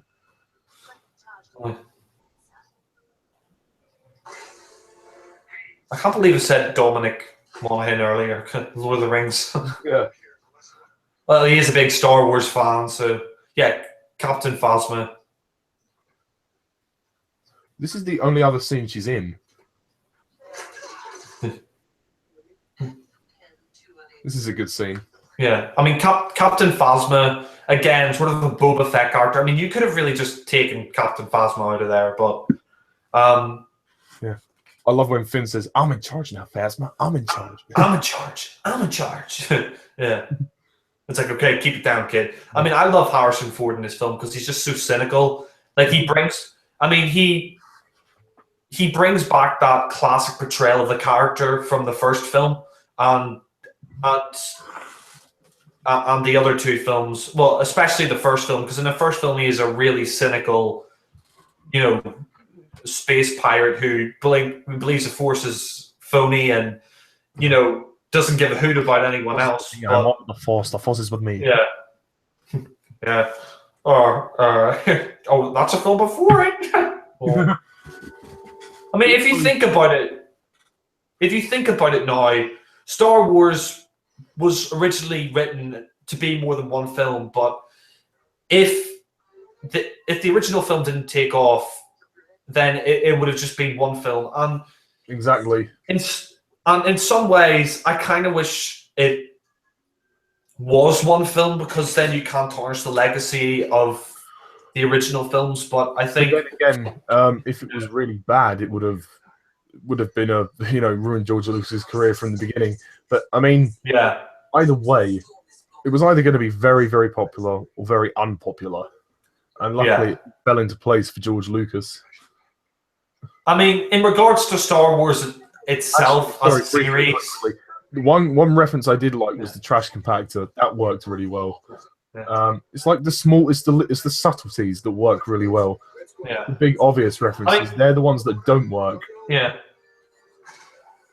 I mean, one thing. I mean, this is probably the most weakest part of the film. In me, the attacking of the Star Killer base. Attack the target. It's so generic. We've seen this 2 times before. We don't need this again. I mean, it's still entertaining for what it is. Yeah, it's entertaining, but like, if you had to dispose of one part of the movie, I think, if they just took out the Star base, if they took out the Star Killer base out from the film altogether, then I think I might bump the rating up a bit. But yeah. Yeah.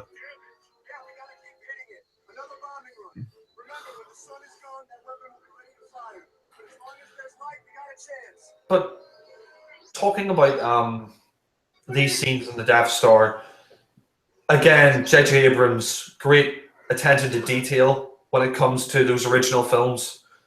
Yeah. And Finn and the relationship between the characters is good. The good thing about this climax is how Finn takes charge, and he kind of has a plan, but not a formulated one. He kind of just has a plan, and then he's very assertive. He's like, we're going to get Rey, we're going to do this, we're going to and that's really comes from John Boyega's performance. And I think Finn and Rey have a great relationship as well. I mean, yeah. Like this moment you could perceive as somewhat slightly her leaning more romantically towards him, but it's not majorly expressed. I think it's something that they're only teasing. Yeah, I think I think you're right. It's sort of like I like that scene where Chewie hands Han that robe to wear, that hoodie to wear. That's funny. But I think, you see, these scenes here of attacking the Star Killer base, I thought they were done much better in Rogue One with attacking the planet Scarif. Yeah. I thought that was done better because the scenes here, the way they're shot, the way some of the scenes are shot, they're just not accurate to the original films, and it just comes across as a bit too, like, they don't focus too much on the Star Killer base that much. No, it's just kind of there, isn't it? Yeah, it's just there in the background.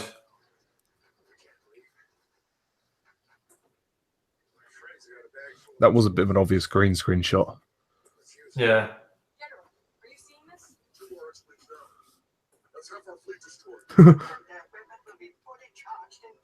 Chewie. Yeah.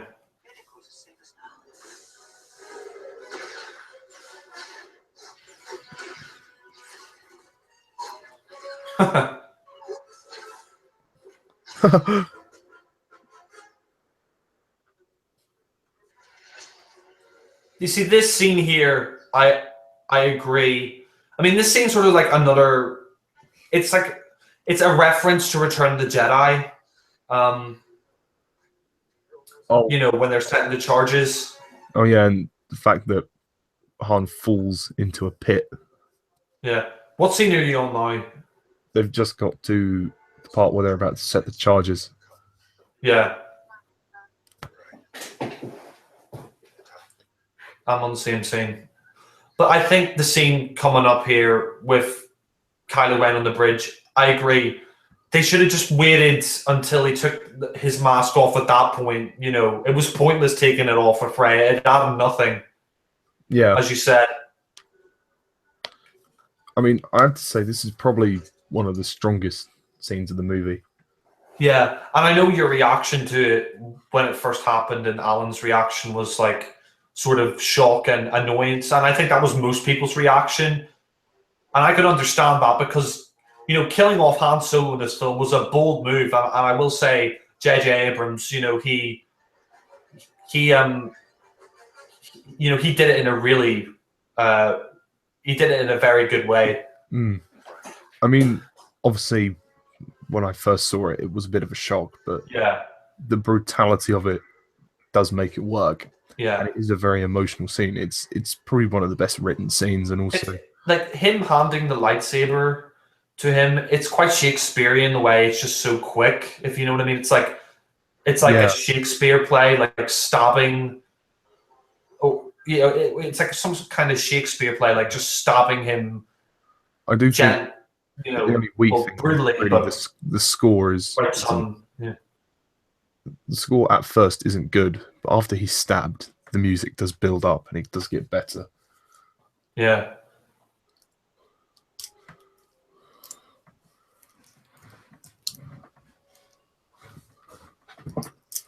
And visually, this is a nice scene as well. Yeah. Sorry, I've been told to keep my voice down, so I'm speaking a bit lower. That's fine. Actually, you're coming off more clearer. Sorry? You're coming off clearer in the audio, actually. Oh, am I? Oh, excellent. Yeah.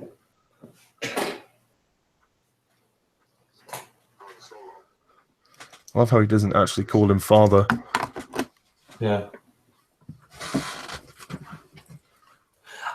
I find it so out of character, though, at first when he kills him. I mean, it makes sense, but I don't want him redeemed, if you know what I mean, because he killed Han Solo. Mm. Take off that mask. You don't need it. What do you think you'll see if I do? The face of my son. Harrison Ford gives a fantastic performance in this scene. Yeah. See there, it has more impact. Yeah.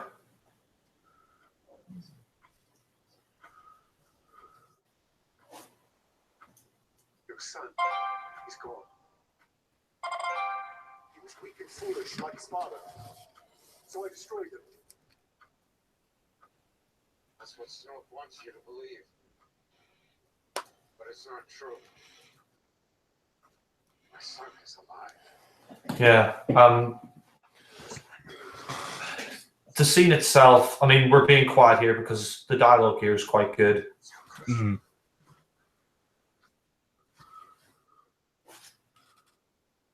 It's true. Everything I do it for you. It's too late. No, it's not. Leave here with me.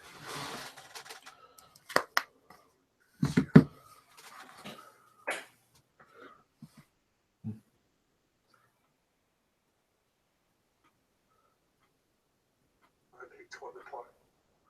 Hmm. I want to be free of this pain. Yeah. It's interesting. It's really sad how he manipulates his father into then murdering him. Yeah.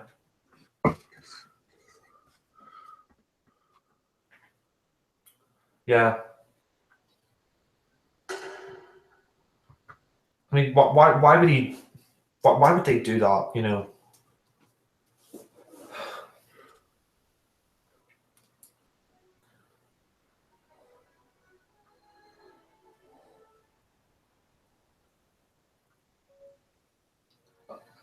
Yeah, this scene here.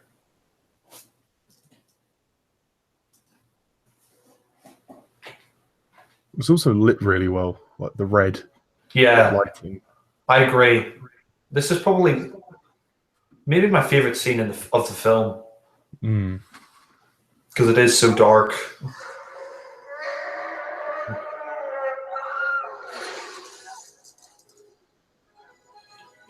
The music picks up now. Yeah.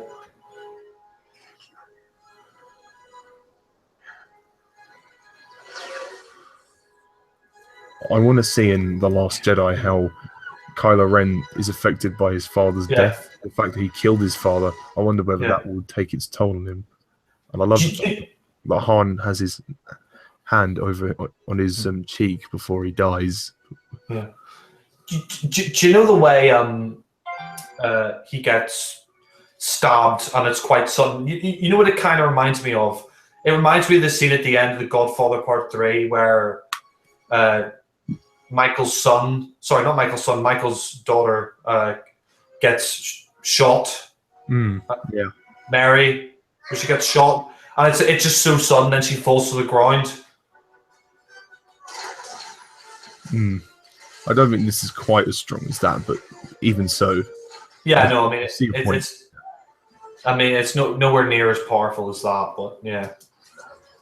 The music here is good, the Kylo Ren theme. Yeah.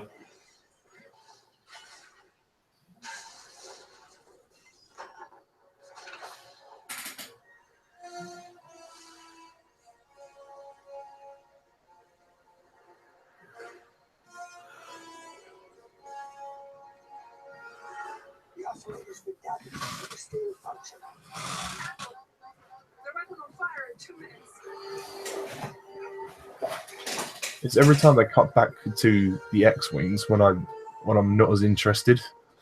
Yeah. I mean, it's still good, but it's like, oh, I want to see the lightsaber fight. Yeah. The fact that it's dark and in the snow as well. Yeah. The cinematography here is really good. Yeah.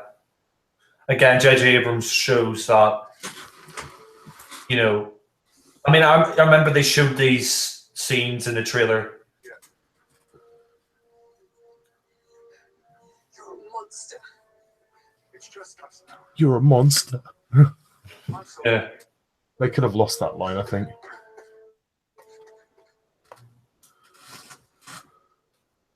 Yeah. Ooh. Yeah. That is going to hurt tomorrow. It is. Kylo Ren as well. I mean, he's just such a... It's funny how he says that as well as the Stormtrooper. Yeah, it's kind of... Yeah, it seems a bit lazy to me. I love how Finn actually puts up a pretty good fight, all things considered. Yeah, I like this scene because he doesn't know what he's doing. He tries his best and it works. With Rey, that's just where the lightsaber fight falls apart. She just kind of like automatically knows what she's doing. Yeah. I just find it inconsistent. I just wish they'd explained it, or if they are going to explain it in the future movies.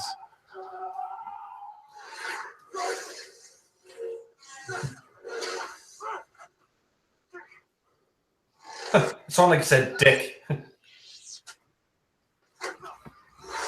Oh, yeah, that's brutal. Yeah, I mean, this scene is just really stupid for me. One of the weakest scenes of the film. I don't think it's stupid. I mean, it's a cool scene, but it just kind of lacks explanation. Like, I hope then it makes more sense with the next two movies. Yeah. Do, do, do, do, do, do, do. So this is where the music is at its strongest, when you have the old themes, although the couple of new themes, like the Rey theme, the Kylo Ren theme, are both very good, but the rest of the score is just not as good. Yeah. I don't know why. Maybe John's out of ideas. Yeah. I mean, at first, the lightsaber fight is quite good. I like the fact that it's not too choreographed like the prequels.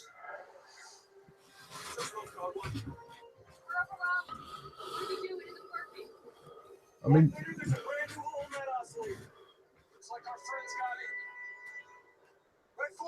it's like episode 4 when they're going into like the trench run.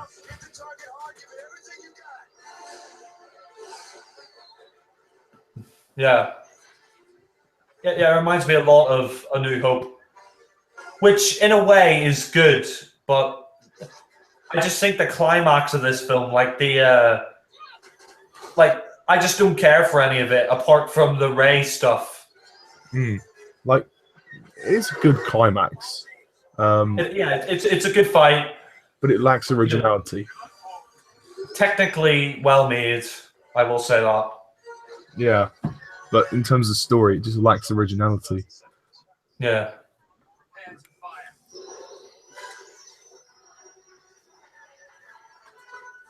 Da, da.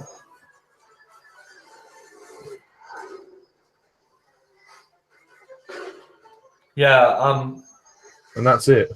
It's easy. Yeah. It reminds me a bit of The Phantom Menace. It's not that bad though. It's like, woohoo! I mean, because that was Anakin blowing up the ship accidentally. He accidentally blows it up. Oh, God. Oh, God. It's fucking ridiculous. The Phantom Menace, you know, you compare this film to The Phantom Menace because this film, you know, it's nearly 20 years after. Well, it's 16 years after. No, it's funny. You compare Force Awakens to Phantom Menace. Actually, no, it's 18 years now. Yeah.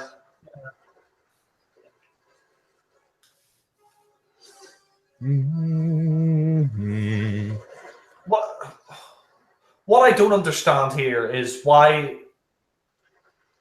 is the planet crumbling because of the Star Killer base? I don't understand this bit. I thought the whole snowy part was part of the base. Yeah. But like, it's never explained. Yeah. Yeah, where he says you need a teacher. I could show you the ways of the Force. You know, like the way she focuses on the Force, I don't get it because it's not like Obi-Wan or anyone ever says. Or I mean, Obi-Wan's dead, I know, but it's not like, you know, you see Obi-Wan as a ghost, tell her what to do. You know, she just suddenly knows how to beat this shit out of him. Yeah. Yeah. Yeah, it's just never explained. It's like, I'd be okay with it if there's a justified reason as to how it happens. Like, maybe, hopefully, Luke will explain it in the next one. Yeah. Yeah, it's just find this. The lightsaber fight falls apart here for me. I still think it's an entertaining fight. It's entertaining, but it's just they don't explain it. Yeah. Yeah.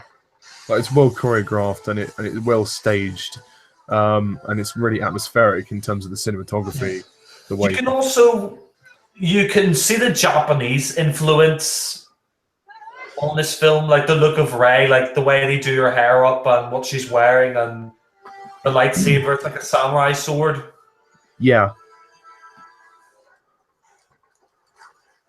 I think the scene is fantastic the way you lit and shot. Like, its cinematography is superb for this scene.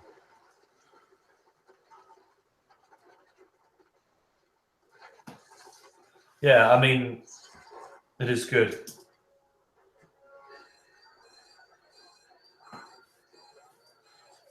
On the Starkiller base,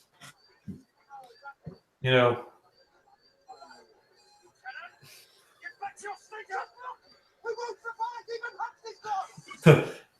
it would be funny if Orson Krennic was still alive. It's like, are we blind?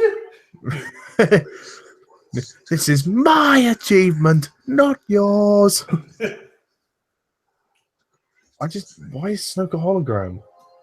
Oh. Yeah. I mean, yeah, the Snoke, yeah, you know, it's time to complete his training. Why didn't you complete it in the first place if you're sending him after, you know, Rey and, you know, Finn and all that? Oh, I don't know. It's a nitpick, but yeah. The ending, I have to say, is very beautiful. Like, she's crying over Finn, and then they're rescued, and then obviously they go back to the base, and then we find Luke. I think the ending is very well done, and it sets up what will hopefully be 2 great sequels. Yeah. And I think the music is stronger in the ending. I think what made The Force Awakens suffer more for me the second time around watching it was that I had just watched A New Hope the previous night with my mum and my cousin and my brother. And I think that's what made it suffer more for me the second time round. But watching it, you know, for the 4th time here, I still enjoy it. But it does have its problems. But then again, every Star Wars film has its problems, I think. Yeah. I think it's good fun. It's good, solid fun. Yeah. But it's, the story does suffer. And it's also long as well. I didn't it was the length of it until recently. What part are you on now, by the way? Just the part where they get back to the base. Yeah, same. I will say the cast did an excellent job with this film. I think Daisy Ridley and John Boyega and Harrison Ford all did a great job. All really give excellent performances here. It really feels like what the prequels should have been. Like, yeah. I mean, you're right. This what the prequels should have been like. You know, Episode 1 should have been like this. You know, if Episode 1 was like this, I would have loved all the Star Wars films, but as it stands, there's only really out of the 8, there's only really 6 that I like. Well, range from love to like. Also, this bothers me, just the fact that they went through all of that just for nothing. Yeah, they could get the other half of the map in R2. So it was like, what was the point of everything of this movie? But, yeah, actually, I never thought of it like that before, and it's so convenient. How does he just turn on like that, you know? How does he just have the map? Like, yeah, but why does he just suddenly switch on? I don't get it. Like, I mean, I think that's a well-acted scene from Kai Fisher. That look in her face, finding out that Han is dead there.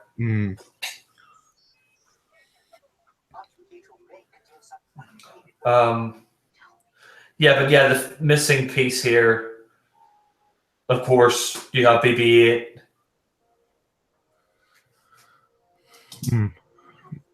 It just bugs me slightly, but I can get over it now because I've seen the movie a few times. Yeah, I'm not saying the film sucks or anything. It's a good movie. But like if you're listening to this commentary and you think maybe I think it sucks, I don't. I enjoy the film. It's a it's a good film. All the nitpicks that we've had and that we've said, we do agree that it is a solid movie. Yeah. Also, this ending scene is nice when she bids him goodbye. I wish she did kind of kissed him. I think they'd be a good couple. Yeah. And also, you know when you said earlier about diversity, the fact that he's a black guy as well is another thing. They haven't had, as far as I'm aware, many black cast members apart from Billy D. Williams. So yeah, I mean, I think it's very progressive if they did have Rey and Finn become a couple. I'm not just saying that because saying it would be progressive, but it would also be cool as well. I would enjoy it. Mm. I mean, this next scene, funnily enough, they actually filmed off the coast of Ireland. Yes, I was actually going to ask you, whereabouts is it, like the cliff that they filmed? It's in the south of Ireland. It's off Skettrick. It's in the Republic of Ireland. I live in Northern Ireland, so it's quite a distance from where I live.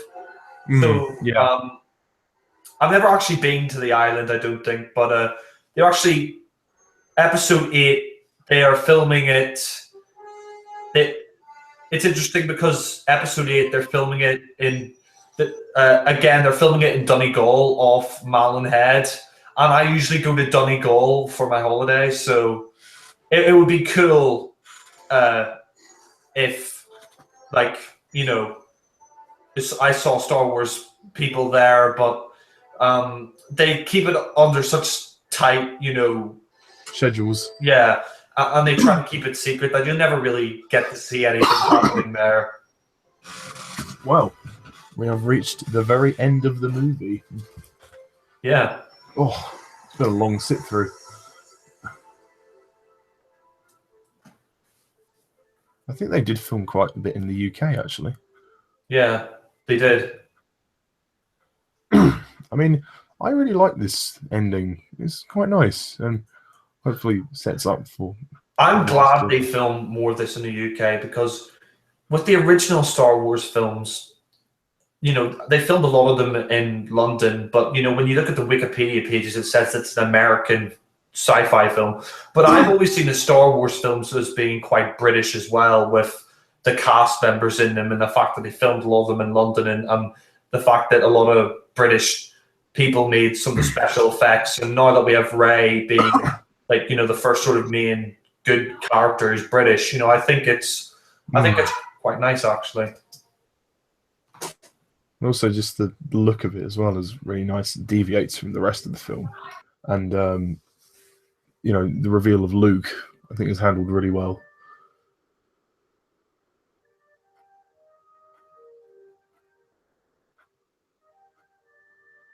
So we can see she's just approaching Luke. Dun, dun, dun.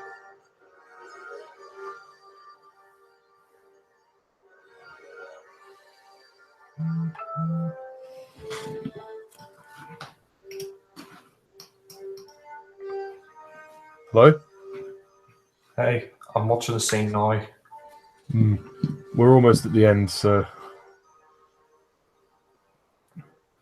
Could you imagine Mark Hamill being called back for episode 7 and doing all the training and just finding out he had one scene at the end? I like that gesture. She gestures the lightsaber to him.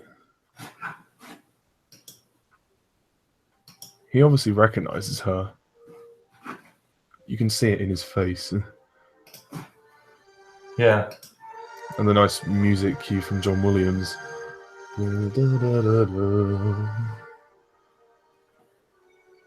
He looks like a bit of a hermit. He looks like Obi-Wan in episode 4. Yeah. And that's a nice shot to end the movie. Woo! Yay! Nice job, Force Awakens. Yeah. Well, that was good. Yeah.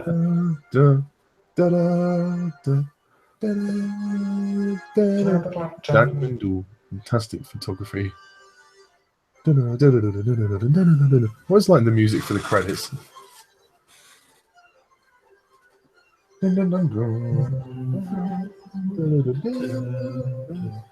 I think, as a general sort of summary, would both probably say, you know, I mean, I think I'd still give it 8 out of 10. Solid, good fun, excellent, fun. But again, it's the story and the script. There's just elements that need tweaking. Yeah, I would agree. I would say that The Force Awakens is a good film, but not a masterpiece like a lot of people made it out to be. And it does have its flaws, but I mean, yeah, like I would say there were certain aspects to be tweaked, like the Star Killer base. There's too many references to the original films, and the plot is too similar to A New Hope. But apart from that, I think it's a good reintroduction to the Star Wars universe, and it's a lot of fun. It brings back the original cast, which is great. It's visually stunning. It's got a lot of great sets and design and all that, and I think it's really good in that aspect. Is it the best Star Wars movie? No, not no. And people who say it is, well, I'm sorry, I don't understand that. And for people who say it's better than Return of the Jedi, I completely disagree. I think Return of the Jedi had a better. I think it's not as good as any of the three originals, really. But yeah, I mean, I agree. I mean, it kicks the crap out of the prequels, but it's not the greatest Star Wars film ever. And I think a lot of people have sort of seen that now. Like the Flick Pick recently said that he wished he chose Mad Max Fury Road as his best film of the year instead of The Force Awakens, because he hasn't really gone back and watched that again after he saw it. And I can understand why. I mean, in terms of the Star Wars films, it is probably the most, like I said, generic sort of paint by numbers in terms of the story and plot. But visually, it's stunning. Yeah, and the characters are good, and I think it's some of the best acting they've ever had since the original trilogy, anyway. Yeah, I mean the original trilogy had its dodgy acting moments anyway, but yeah, the acting, John Boyega's great, Finn's great. It's all pretty good.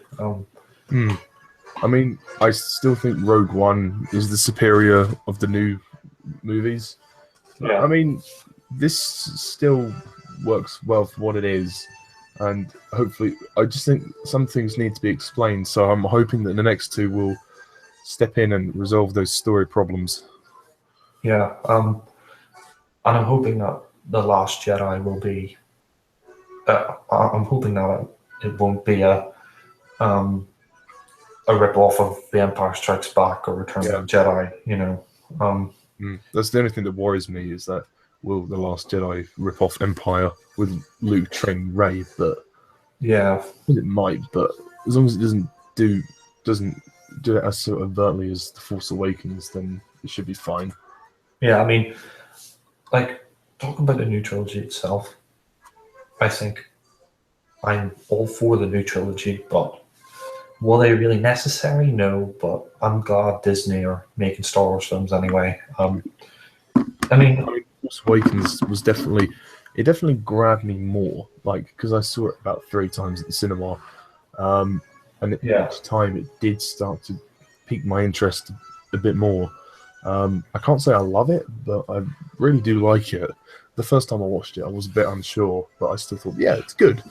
But the second and third time, I was like, yeah, this is great fun, and definitely feels more like the originals in its own way. Yeah, it's kind of the opposite effect for me. It was like first time really loved it, second time I started to see the flaws, but I still think it's a really good film. I would probably give it, a 9 out of 10. I originally gave it a 9. I bumped it down to an 8, so sticking with an 8. Yeah. But as for the new trilogy, I mean, we'll be doing a hangout in that soon. Oh, yes. But as for the commentary, I really enjoyed it. Yeah, it was a lot of fun. Sorry I had to sort of turn my voice down a bit, but same with me, I'm sort of turning it down as well. Yeah, maybe next time we'll do one at an earlier time. Yeah. Yeah. I mean, that was a lot of fun. I really liked that. Yeah, and as for the Star Wars series itself, I mean, I love Star Wars, don't get me wrong, but I think maybe it is slightly overrated with the whole Disney taking it over thing.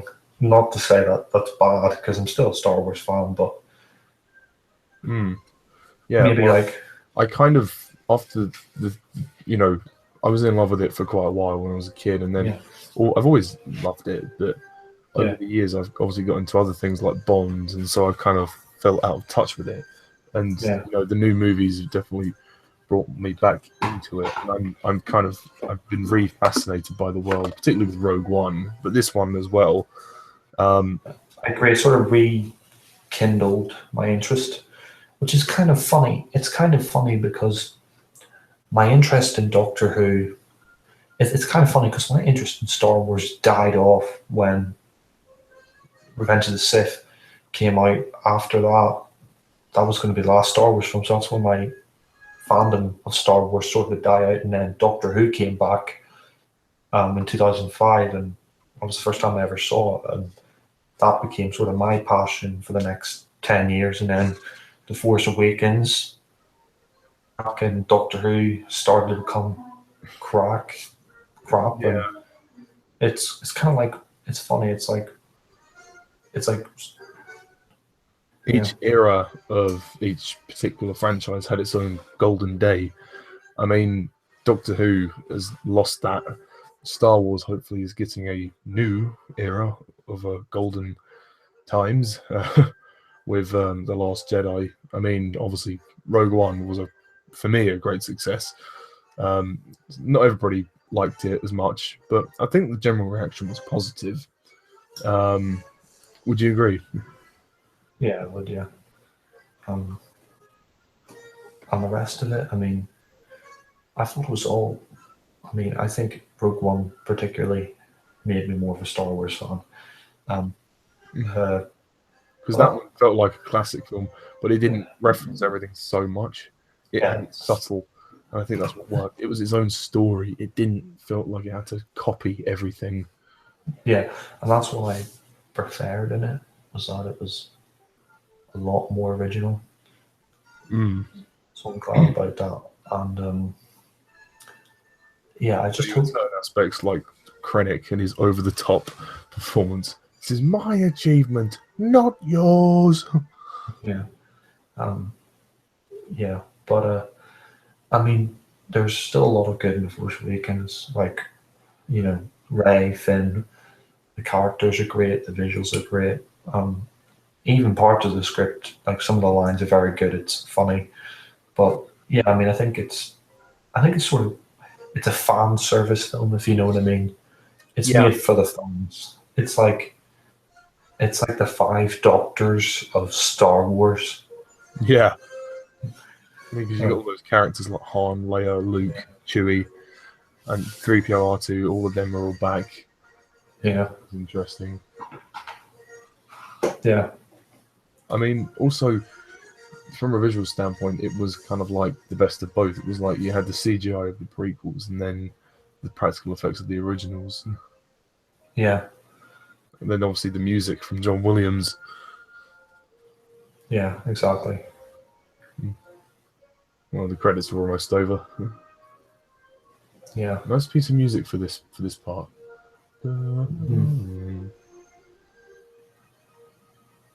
Yeah. I think you know, overall the movie was a success, but a masterpiece? No, not even close. Yeah. Success if a flawed one. I think episodes 1 to 3 and The Force Awakens, the episodes 1 to 2 don't really like, 3 like but have issues, and this quite like but have issues. I think from Rogue One onwards, I really enjoy the Star Wars series. You have 4 really good to amazing movies. Yeah. Like one good one, one decent one, and 2 not so good ones. I mean, for me, I would say Attack of the Clones is the worst. Always was, even as a kid, but revisiting it recently, I hated it. I'm kind of surprised I hated it. Terrible script. I mean, I think we both agree that it is the worst script. I mean, Phantom Menace has the worst plot, but it has the worst script. Yeah, I'd say so. Yeah. And I just can't watch that film. Phantom Menace, I think it's okay. I mean, I know it's kind of the opposite for you. You don't really like Phantom Menace, but I can feel pretty much okay, but I give Attack of the Clones a slight pass because a bit more happens and there's better action, but it's not really saying much. I agree with Alan. It's a wafer thin improvement. I mean, I hear Attack of the Clones. Phantom Menace, I think, is okay. I mean, I like Darth Maul and the lightsaber fight and, you know, the pod race. But at least we agree on Revenge of the Sith. Yeah, it's first half filler, the rest of it pretty good. But it's still flawed. And Force Awakens, you know, a flawed movie, but enjoyable. And Rogue One, very good movie. You know, again, you know, maybe the characters could be a little bit more developed, but that is its flaw. Empire and Jedi, I mean, Empire is a great film. Don't really have any issues with that. And Jedi is my favorite. The issue with Empire is the kiss scene. The kiss scene. Yeah, the kiss scene, I would say. Yeah, and you can tell as well, I think, from Star Wars films that, you know, George Lucas could get an influence from Francis Ford Coppola, I think, because he was working with him in The Godfather, and he even said he was influenced. And I think making that the Skywalker story appeals to a lot more people as well. So, yeah, but yeah. Well, that's pretty much it, folks. That concludes this commentary on Star Wars Episode 7, The Force Awakens. We hope you all enjoyed it. Stay tuned when we do more of these videos. Until then, I'm Mr. TARDIS11, and this is The Watcher, and see ya.